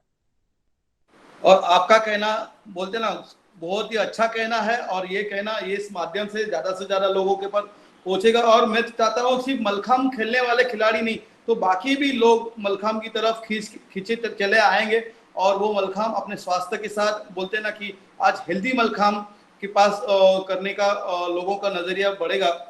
संजू ताई, मैं आपको वापिस क्वेश्चन पूछना चाहूंगा कि जब भी कंपटीशन लेवल का मलखाम था, तभी कंपल्सरी सेट्स भी थे, और अबाउ 16 गर्ल्स का जो कंपल्सरी सेट जो प्लान हुआ था, जो अरेंज हुआ था, तो उसमें आप का बहुत बड़ा योगदान है. आपने बहुत उसके ऊपर रिसर्च करके वो अबाउ 16 गर्ल्स का कंपल्सरी प्लान किया था. तो मेरे 1-2 क्वेश्चन है उसको पकड़ के, जस्ट मेरे और मेरे मलखाम प्रेमी को नॉलेज के लिए. तभी अंडर 12 अंडर 14 बॉयज को कंपल्सरी था, अंडर 18 बॉयज को कंपल्सरी था, तो गर्ल्स में भी अंडर 16 अबव अंडर 14 गर्ल्स को कंपल्सरी तभी क्यों नहीं थे, सिर्फ अबव 16 गर्ल्स को कंपल्सरी क्यों थे? एक रैंडम ऐसे एक जनरल क्वेश्चन है. और अभी कंपल्सरी होना चाहिए कि नहीं होना चाहिए, मैं आपकी राय पूछना चाहूंगा. संजू ताई.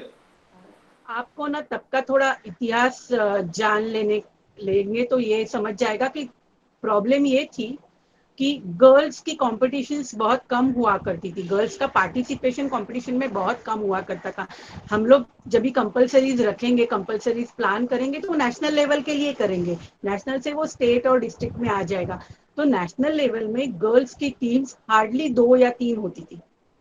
तो अंडर 14 में और ही कम बच्चे आते थे, थोड़े बहुत कुछ बच्चे आते थे, गर्ल्स आती थी, बड़े एज ग्रुप में आया करती थी। तो वो हो गया कि हम लोग ज्यादा उसको और डाइल्यूट करके अंडर 16 बनाना तो चाहिए, तभी भी हम लोग यही सोचते थे अंडर 16 के लिए भी कंपलसरी करें, अंडर 14 के लिए भी करें।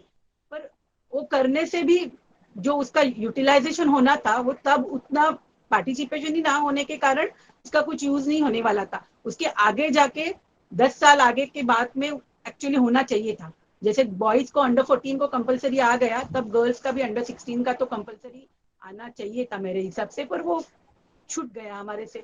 हम सभी थे, काम कौन करे कितना करे, तो छूट गया काम उसका। पर कंपलसरी आज के तारीख में जो मलखाम का कंपटीशन चल रहा है उसमें से निकाल दिया तो मेरा उससे सहमत है।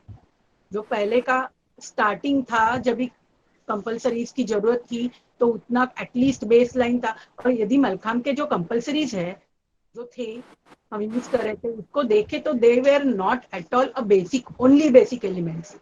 वो तो मिक्स सेट था, तो एटलीस्ट उतना तक तो बच्चे सीख जाए, उतना तक तो परफॉर्मेंस आ जाए, वो लेवल तक परफॉर्मेंस आ जाए, इसके लिए वो कंपलसरीज बनाए थे। तो अभी जब ये कंपटीशन की डिमांड हो गई है कि वेरिएशन चाहिए, तो वो कंपलसरी निकालना ऑर्गेनाइजेशन का भी प्रॉब्लम है। ऑर्गेनाइजेशन के प्रॉब्लम से भी ये ठीक ही है कि कंपलसरी का एक दिन जाता था और कुछ हाथ में तो ज्यादा नहीं आता था, तो ये ठीक ही है। सही बात है। श्रेयस सर, आपकी राय मैं जानना चाहूंगा इस क्वेश्चन के ऊपर। गणेश, मेरे हिसाब से कंपलसरी कंपलसरी की अगर बात करेंगे ना, तो कंपलसरी का एक एडवांटेज ऐसा हुआ था कि जो नए नए डिस्ट्रिक्ट है या नए नए व्यायामशाला है जिनको मलखंब में आना है, उनके सामने एक टारगेट होता था कि मुझे ये 10 एलिमेंट करने हैं मिनिमम। अगर मुझे खेलना है तो मुझे 10 एलिमेंट करने हैं।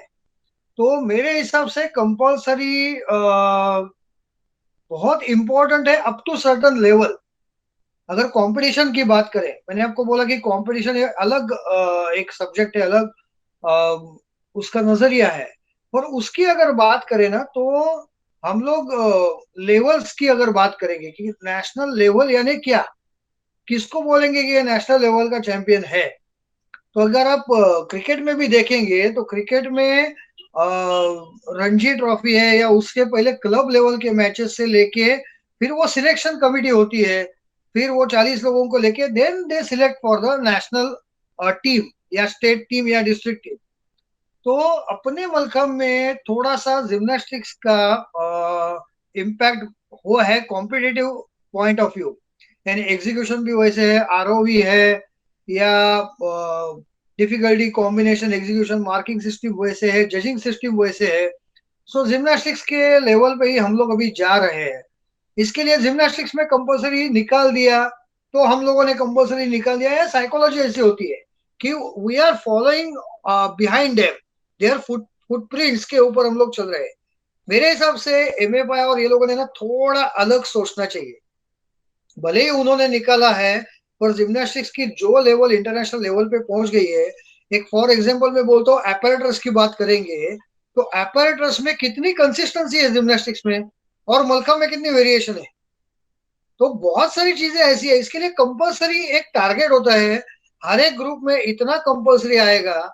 अगर कंपलसरी नहीं है तो क्या होगा, 600-700 लोग होंगे, लेकिन 700 लोग, अपने को मास बढ़ाना है और क्लास बढ़ाना है, दोनों की तरफ ध्यान देना चाहिए।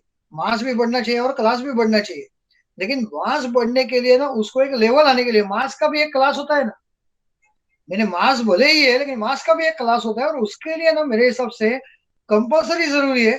और संजोता ने एक बात वही वो भी एक कही कि वो कंपलसरी इजी नहीं था। तो कुछ तो बेसिक चीज होनी चाहिए कि इतना आएगा मिनिमम तो उसको डिस्ट्रिक्ट लेवल पे आना चाहिए, इतना आएगा तो स्टेट लेवल पे आना चाहिए, इतना आएगा तो ही वो नेशनल लेवल पे खेलेगा, ऑप्शनल, लेकिन compulsory has to be there, ये होना चाहिए, मेरे को ऐसा लगता है।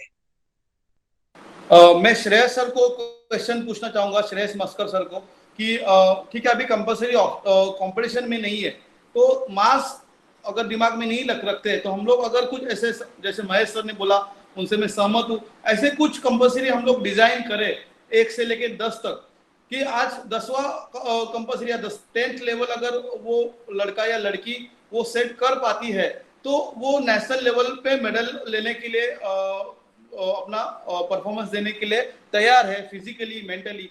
तो इस तरह से लेवल सेट्स बनाना चाहिए क्या, तो होना चाहिए ऐसा मुझे लगता है, क्योंकि आप महाराष्ट्र हौशी मलखाम संगठन के सचिव है और हमारे पास हौशी लोग बहुत है, और कल्पेश है और बहुत सारी हमारी टीम है जो आपके साथ मिलके ये काम करने को तैयार है। सिर्फ आपकी राय जानना चाहता हूँ सर।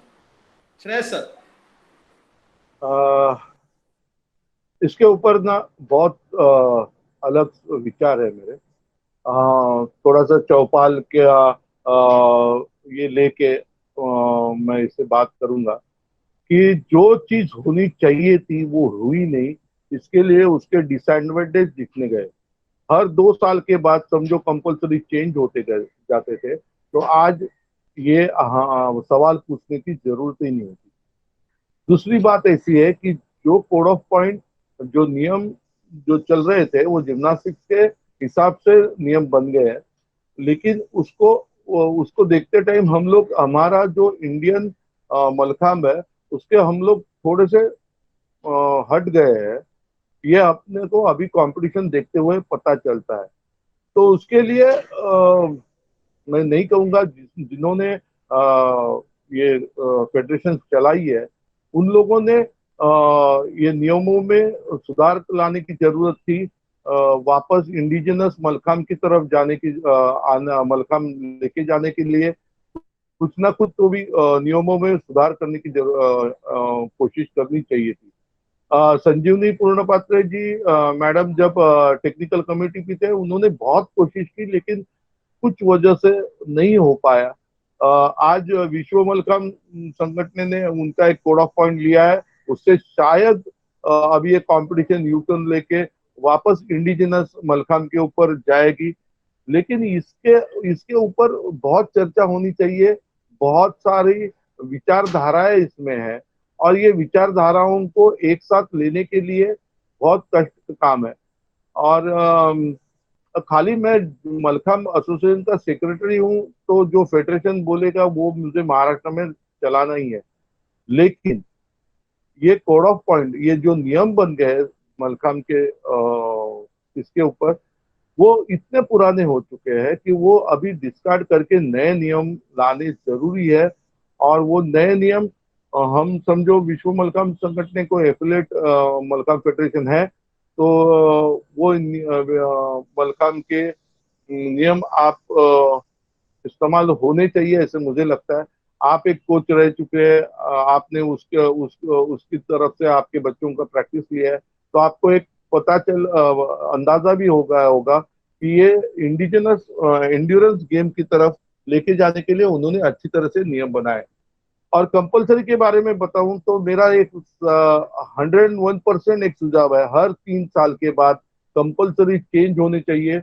वो एक प्लेटफॉर्म होता है, एक इक्वल प्लेटफॉर्म रहेगा जिसके ऊपर हम सब बच्चों को जज कर सकते हैं।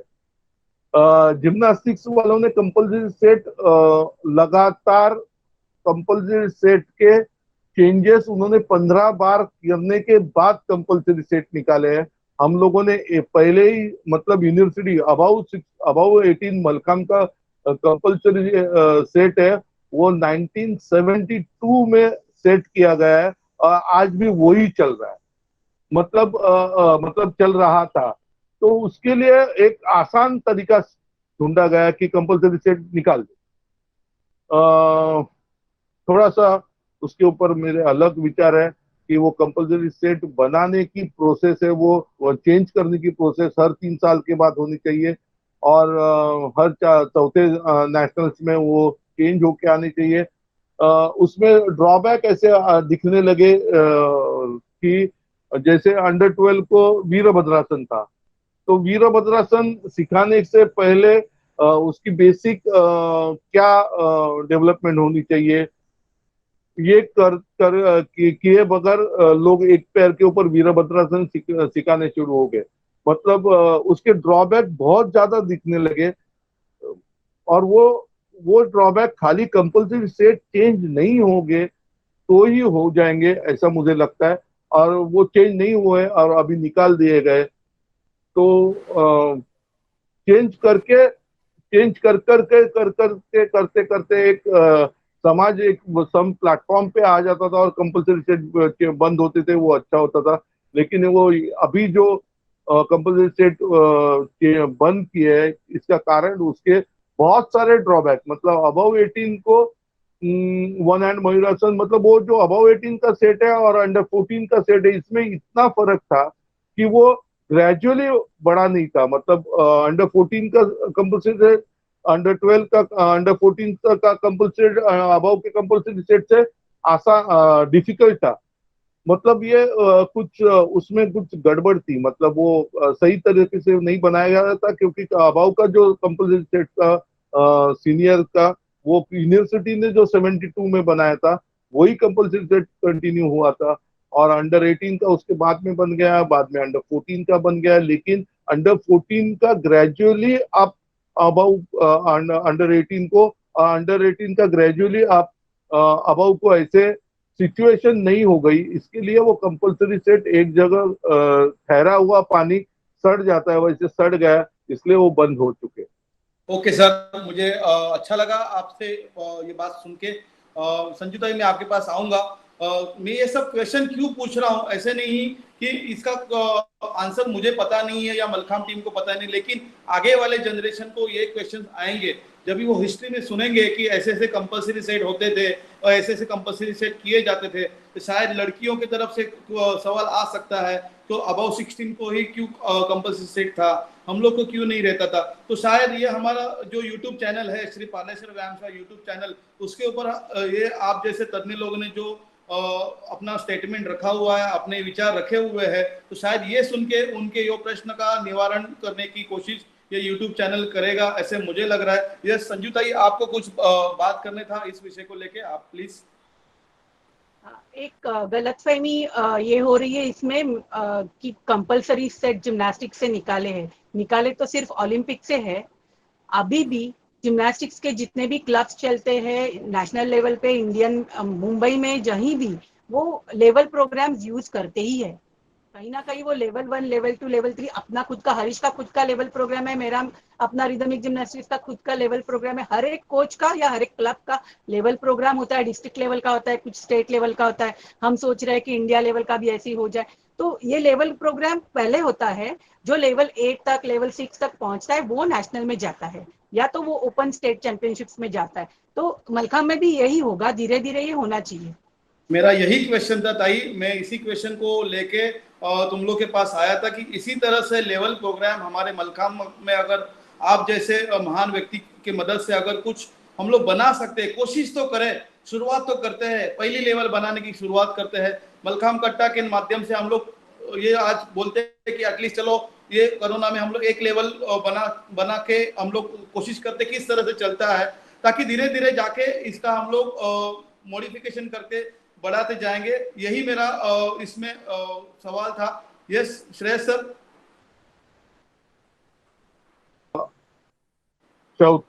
अभी के जो मलखाम दिन हुआ 15 जून को, तभी देशपांडे सर ने ऑल ओवर वर्ल्ड के कॉन्फ्रेंस में एक डिक्लेरेशन किया कि इसका लेवल प्रोग्राम रेडी हो चुका है और उसका पहला लेवल एग्जाम कुछ महीनों में लिया जाएगा। तो देखते हैं कोरोना का जैसे प्रादुर्भाव कम होता है वैसा पहला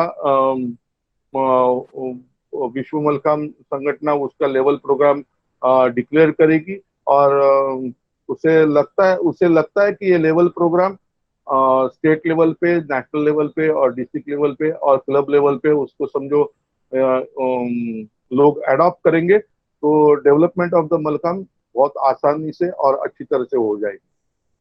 क्यों नहीं सर, सब लोग अच्छे से उसको अडॉप्ट करेंगे। उसका कोई भी नई चीज जब शुरुआत करते हैं तो शुरू में कठिनाई आती है, नई चीज कभी भी हम लोग एक्सेप्ट करने को थोड़े से बोलते झिझकते हैं कि ये करे, इसका क्या रिजल्ट है, लेकिन अच्छी न्यूज दी सर। एटलीस्ट हम लोग जो मैं सोच रहा था, जिस तरह से हम लोग डिस्कशन कर रहे थे, उसकी पहले से शुरुआत अगर अपने रिस्पेक्टिव उदय देशपांडे सर ने अगर शुरुआत की है, तो ज्यादा से ज्यादा लोगों के पास जो जल्दी पहुंचे, ताकि उसका हम लोग उपयोग कर पाए। मैं मेरे आखिरी सवाल के ऊपर जा रहा हूं, क्योंकि ये जो कट्टा ऐसा है कि हम लोग और 2-3 घंटा आराम से बात कर सकते हैं अलग अलग टॉपिक के ऊपर। इतने तुम लोग अनुभवी लोग हैं, और मैं भी कभी आपके साथ बात करते हुए कभी बोर हुआ नहीं है, और मेरी भूख बढ़ती जाती है आपसे बात करते करते कि मैं और आपसे थोड़ी जानकारी लूं और थोड़ी जानकारी लूं। लेकिन मेरा अगला सवाल संजू ताई आपको है। आप इंटरनेशनल जज हो, इंटरनेशनल रेफरी हो, बहुत सारे जिम्नास्टिक कंपटीशन में आप भारत की तरफ से इंटरनेशनल रेफरी करके गए हुए हैं जिम्नास्टिक खेल के लिए। तो मैं आपके माध्यम से सभी मलखाम प्रेमी या मलखाम फैमिली को एक मैसेज देना चाहूंगा, या आप मैसेज दीजिए, ऐसी मेरी विनती है कि अपना खेल इंटरनेशनल लेवल पे तो जा चुका है, लेकिन उसको और अच्छी तरह से एग्जीक्यूट करने के लिए या ओलंपिक में जाने के लिए, जो बोलते ना ये बहुत बड़ी बड़ी बात ही है। सब जो लोग आते हैं ओलंपिक की बात करते हैं, नेशनल गेम में मलखाम अभी तक नहीं आया हो, वो सब छोड़ो, वो एक बाजू में है। लेकिन हर एक खिलाड़ी ने, प्रशिक्षक ने, हर एक जज ने, या जो भी ऑर्गेनाइजर है, उन्होंने क्या करना चाहिए, या उन्होंने कौन सी दिशा पकड़नी चाहिए कि हम लोग इंटरनेशनल प्लेटफॉर्म में जाने में हम लोग को थोड़ी सी आसानी हो। तो संजीव भाई, आपको ये क्वेश्चन है कि कौन सी दिशा लेनी चाहिए हर एक जन ने कि उसको इंटरनेशनल प्लेटफॉर्म इजीली अचीव करने को? ये बड़ा अहम सवाल है। इजीली जाए या जाए। इजीली तो जाना है तो आज जिस तरह से जा रहे हैं वो जा सकते हैं, पर यदि हम लोगों को मल्लखांब लेके जाना है तो हम लोगों को सोचना होगा और एक पक्की विचारधारा और पक्की दिशा लेनी होगी। क्योंकि जो पोल आर्ट होता है, पोल एक्रोबैटिक्स होता है, जनरल एक्रोबैटिक्स होता है, जो सैटिन सिल्क के ऊपर एक्रोबैटिक्स करते हैं, ऐसे बहुत सारे इवेंट्स हैं आज के तारीख में जो इंडिया से निकले हैं या बाहर के देशों में भी अपने अपने इंडिजिनियस इवेंट्स है। जैसे चाइना का जो पोल इवेंट है वो उनका इंडिजिनियस है, और यूरोप में और कुछ इवेंट्स निकले। वो सभी जो इवेंट्स है वो जिम्नास्टिक्स से मिलते जुलते हैं, और हमारा जो मलखांब है वो जिम्नास्टिक्स से नहीं मिलता। और आज के तारीख में rather last 15 years what we are doing in India also, that is gymnastics on pole malkham. So what I don't want is I will not support gymnastics on pole malkham जो हमारा आज के तारीख में चल रहा है, या कि जब भी जिम्नास्टिक्स फेडरेशन के साथ मलखाम जुड़ा हुआ था और जब से वो सेपरेट हो गया 1981 में, तो मलखाम ने जिम्नास्टिक्स को चूज लिया। मतलब जिम्नास्टिक्स का जो सेट का कंसेप्ट है उसको वैसे की वैसे उठा लिया। जो कंसेप्ट में एक ही माउंट है, एक ही डिसमाउंट है और no repetition, that is the worst part. Mallakhamb तभी होगा जब भी रिपीटेशन होंगे। मलखाम पूरा मस्कुलर एंड्योरेंस पे, स्ट्रेंथ एंड्योरेंस पे होने वाली एक्टिविटी है, और आज जो हम बाहर लेके जा रहे हैं वो सिर्फ योगा पोजेस लेके जा रहे हैं, एक्रोबैटिक्स लेके जा रहे हैं, एक्रोबैटिक्स ऑन मलखाम लेके जा रहे हैं। तो वो तो बाहर बहुत जल्दी जा ही रहा है, ऐसे तो जाएगा ही। सिर्फ उसके अंदर जो लकड़ी का मलखाम का जो एक शेप है वो डिफरेंट शेप के साथ जा रहा है, पर वो एक्टिविटी तो एक्रोबैटिक जिम्नास्टिक्स की तरीके की जा रही है। हम लोगों को जो करना है ना, वो विश्व मलखाम का अभी जो नया कोड निकला है, वो आज के तारीख में वो कोड थोड़ा हैफेजर्ड है, पर वो बनेगा। वो संहिता है तो संहिता को बनाने के लिए टाइम भी लगेगा थोड़ा, और अच्छी तरह से परफेक्शन आ जाएगा उसमें। पर वो जो कंसेप्ट है, छोटा सेट और मोटा सेट, जो लॉन्ग ड्यूरेशन के लिए एक्टिविटी होनी चाहिए, जिसमें रिपीटेशन होने चाहिए, मलखाम होता है। जैसे सर ने मलखाम मेले की बात की, मैंने भी पहले जमाने में एक मलखाम कंपटीशन देखी थी। गिरणी कामगार जो होते थे उनकी कंपटीशन थी, तो वो 2-2 बार मलखाम में माउंट करते थे, 2-3 बार मलखाम के ऊपर डिसमाउंट भी करते थे। तो ये जो मलखाम की जो इंडिजिनियस एक्टिविटी है, मलखाम का जो ओरिजिनल एक्टिविटी है, जिसमें सब फरार उड़िया है, एक सादी उड़ी भी ले, माउंट सादी उड़ी भी ले, तो उसको डिफरेंट ग्रिप से करना चाहिए, ताकि डिफरेंट मसल ग्रुप्स का डेवलपमेंट हो जाए। वो जो कंसेप्ट मलखाम में है, वो कंसेप्ट लेके जो हम आगे जाए तो हम मलखाम आगे लेके जाएंगे। ये तो मलखाम बराबर है। मैं इसी क्वेश्चन को जोड़ते हुए एक दूसरा क्वेश्चन, थोड़ा अलग तरीके से क्वेश्चन पूछना चाहूंगा। ये क्वेश्चन मैं श्रेयस मस्कर सर आपको पूछना चाहूंगा कि आज मलखाम खेल भारत के बाहर जा रहा है। बहुत सारे ऐसे लोग हैं, उन्होंने अच्छे से अपनी अपनी कंपनी बनाई हुई है और वो डेमोन्स्ट्रेशन के लिए, प्रॉपर डेमो करने के लिए नहीं बोल सकता हूँ, ताकि शो करने के लिए वो मलखाम का वो फॉरेन में जा रहे हैं, अच्छे पैसे कमा रहे हैं। तो आपके नजरिए से ये जिस तरह से मलखाम आज भारत के बाहर जा रहा है, जिस तरह से प्रेजेंट हो रहा है शो के माध्यम से, अलग अलग सर्कस में, अलग अलग शोज में, तो ये सब आपके नजरिए से जो चल रहा है वो सही है, गलत है, किस तरह से है श्रेयस सर? जो लोग मलखाम के शोज कर रहे हैं वो कुछ गलत बात नहीं है, क्योंकि भारतीय संस्कृति प्रदर्शनी मतलब जो म्यूजिक है वो भी, नहीं तो डांस भी, वो दूसरों को दिखाने के साथ अपने आनंद के लिए ही है, दूसरों के आनंद के साथ अपने आनंद के लिए भी है। हम लोग अपने आनंद के लिए मलखाम करेंगे तो दूसरों को आनंद मिलने ही वाला है। मतलब रिक्रिएशन जो है, मलखाम इंडिजिनस आर्ट का रिक्रिएशन जो है, वो करने वालों को भी रिक्रिएशन है और देखने वालों को भी रिक्रिएशन है। सबसे बड़ी बात ऐसी है कि मलखाम इंटरनेशनल लेवल पे जाएगा कैसे, तो मुझे उसके बारे में कुछ ज्यादा ये नहीं लगता, क्योंकि मलखाम अपने आप जाएगा। जब विश्व में लोगों को मानस शांति चाहिए थी, तब योगा का प्रादुर्भाव ज्यादा हो गया। योगा बहुत जल्दी जल्दी उसका डेवलपमेंट हो गया, जो बहुत सारे लोग योगा करने लगे। अभी सभी वर्ल्ड की जो जरूरत है वो है कि मुझे मन शांति चाहिए, लेकिन ये कॉम्पिटिटिव फील्ड में, कॉम्पिटिटिव वर्ल्ड में मुझे अपने फिटनेस लेवल भी ज्यादा चाहिए। सो दैट इज मतलब ये जो मलखाम है वो आपको मन शांति भी देगा और योद्धाओं की जैसी ताकत भी देगा। हम लोग ये मल्ल विद्या और मल्ल, इसका जो डायरेक्ट रेफरेंस रेसलिंग से लगाते हैं, तो मल्ल पुराण हम लोग समझो देखने जाएंगे तो वो मल्ल मतलब एक जो व्यायाम करने वाला, जो अपना शरीर अच्छी तरह से बनाने वाला आदमी, मल्ल ऐसी तरह से उसको ट्रेस किया गया है, उसकी तरह से बनाया गया है।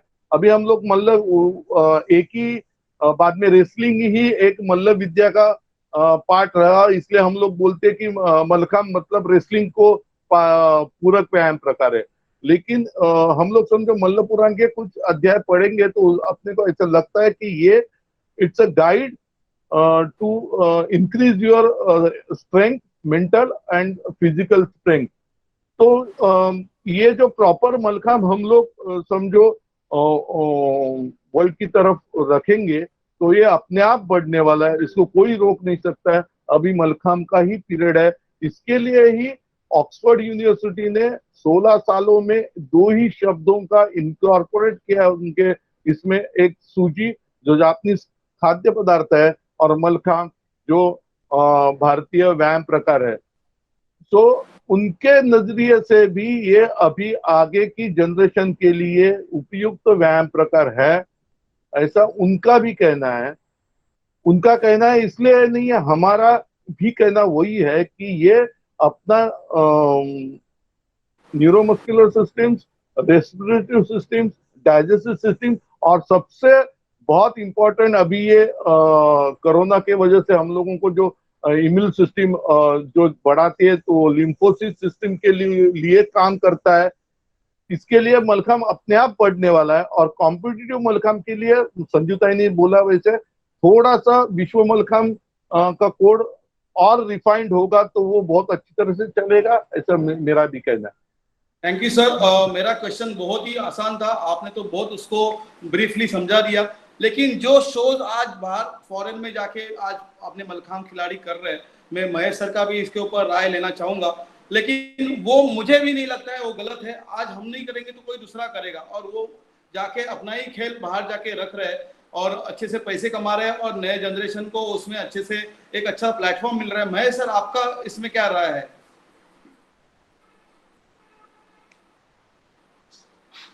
गणेश, आपका सवाल थोड़ा सा अलग तरीके से मैं जवाब देने की कोशिश कर रहा हूँ। जैसे यस कि सर। कोई भी विद्या है ना, कुछ भी विद्या है, वो विद्या को हर एक जन अपने तरीके से लेने की कोशिश करेगा। ऐसा नहीं है कि विद्या जहां से निकली है वो ओरिजिनल तो रहेगी, उसकी आत्मा रहेगी, लेकिन उसका शरीर अलग होगा, उसका रूप अलग होगा। ऐसा एक थोड़ा सा होगा, यानी जो इंटरनेशनल मलखम की हम लोग बात कर रहे हैं, मलखम इतना स्प्रेड होगा। अभी श्रेयस सर ने वो फिजिकल एक्सरसाइज के बारे में कहा गया, योगा के हम लोग देखते हैं इंटरनेशनल इतने क्लब है कि they are earning much much more money. बहुत बड़े बड़े लोग वहां पे पैसे कमा रहे हैं, और उसका भारत को कुछ ये नहीं है, यानी भारत को कुछ का कुछ बेनिफिट नहीं मिल रहा है। पर वसुधैव कुटुंबकम, ये अपना एक आत्मा है कि जो अपना है वो दुनिया का है। तुम करो तुम्हारे हिसाब से, तुम करो तुम्हारे हिसाब से। पर मैं यही कहना चाहूंगा कि अगर कोई भी व्यक्ति, यानी मैं खास करके ना एक बात बहुत दिल से कहना चाहता हूँ कि मुझे याद है अभी भी 1975 समर्थ मंदिर शिवाजी पार्क के ऊपर एक फंक्शन हुआ था। 75 ईयर्स कंप्लीट हुए थे शायद। प्रोफेसर राजरत्न माणिक राव जी थे, उनका सत्कार हुआ था। और वो टाइम पे ना बहुत सारे एक 70 एज के लोगों को मैं मिला था। मैंने खुद ने बाणे गुरु जी को 70 के एज में मलखम करते हुए देखा है, मेरे पिताजी को देखा है एट द एज ऑफ 70। कम से कम 10-12 लोगों को 70 साल के उम्र में मैंने मलखम करते हुए देखा है। योगा तो बहुत सारे लोग करते हैं, मलखम भी करते हुए देखा है। Mallakhamb is not a competitive, वो अपने आनंद के लिए मलखम करते थे। और श्रेयस सर ने जब ये फर्स्ट मलखम डे शुरू किया, उस वक्त सभी ने, हमने भी मलखम किया था विदाउट क्या फॉरगेटिंग अवर एज।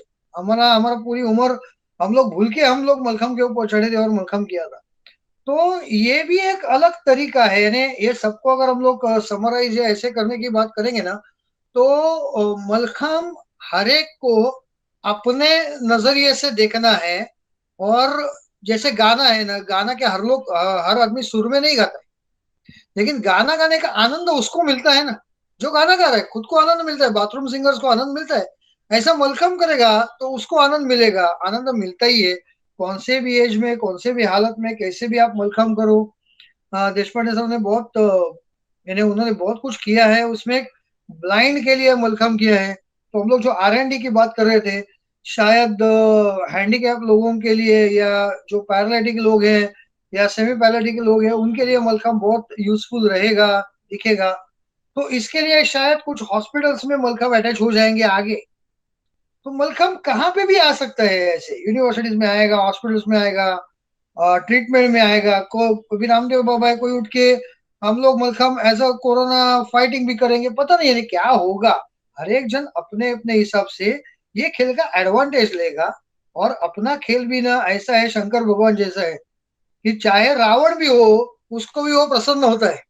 ऐसा अपना खेल प्रसन्न होगा, बस अपने को करना है। श्रेयस सर जैसे बोले ना, अपने को लोगों के सामने सब कुछ रखना है, तो ये खेल अपने आप आगे जाएगा। सही बात है सर। और मैंने जितने आज क्वेश्चन पूछना चाहिए, जितने प्रश्न मैं लेके आया था, जो मेरे मन में थे, वो मैं ऑलमोस्ट सब पूछ चुका हूँ। अभी महेश सर ने जो उदाहरण दिया कि शंकर भगवान जो है आज रावण को भी आज प्रकट हुए, उसकी भी इच्छा पूरी की। उसी तरह हमारे मलखाम कट्टा के लोगों में भी शंकर भगवान का प्रतीक है, ताकि हम लोग मलखाम कट्टा सबको प्रकट होने वाले हैं और सबको आशीर्वाद देने वाले हैं और ज्यादा से ज्यादा लोगों को नॉलेज देने वाले हैं। और मैं वापिस बोलूंगा, हम लोग आज ये यूट्यूब चैनल श्री पार्लेश्वर व्यायामशाला के ऊपर जो आए हुए हैं मलखाम कट्टा के माध्यम से, ये मलखाम कट्टा हम लोग हर महीने में दूसरे और चौथे रविवार को शाम को 5 बजे आपके हमारे यूट्यूब चैनल पे आके आपको मैक्सिमम नॉलेज नए नए वक्ताओं को लेके हम लोग करने वाले हैं। आए हुए सभी वक्ताओं का मैं हाथ जोड़ के मन से शुक्रिया करता हूं। और किसी को क्वेश्चन पूछना है या किसी को कुछ डाउट्स है तो पूछ सकते हैं एक दूसरे को। नहीं तो आज का सत्र बहुत ही अच्छे से हो गया, 1-1.5 घंटे से भी ज्यादा आज का सत्र में हम लोगों ने बात किया है। अगर किसी को कुछ भी सूचना है या कुछ भी पूछना है तो हम लोग एक दूसरे को पूछ सकते हैं। गणेश, अपने साथ सुजीत सर भी है। तो ये पूरी चर्चा की शुरुआत सुजीत सर ने की थी, तो उनको भी हम लोग जरा पूछेंगे ना कि उनको एक क्या लगता है जैसे कंक्लूजन, क्योंकि हम लोग बातों बातों में बह गए। तो सुजीत सर को एक थोड़ा सा हम लोग, मैं तो रिक्वेस्ट पूछने ही करूंगा वाला कि हूँ, कुछ। सत्र खत्म नहीं हुआ। सत्र का हमारा जो लास्ट का जो वक्त मैंने रखा था कि 3 वक्ता एक दूसरे को भी प्रश्न पूछ सकते हैं। अगर तुम तीनों को, अगर किसी को भी एक दूसरे को क्वेश्चन पूछना है, प्रश्न पूछना है, तो ये वक्त आपके ऊपर है। नहीं तो मैं सुजीत सर को आमंत्रित करना चाहूंगा कि जो आपने जो अपना अमूल्य वक्त देके पूरा सत्र हमारे साथ इस माध्यम पे जुड़े हुए, तो आपको इस सत्र के बारे में आपका अभिप्राय जानना चाहूंगा सर। सुजीत सर।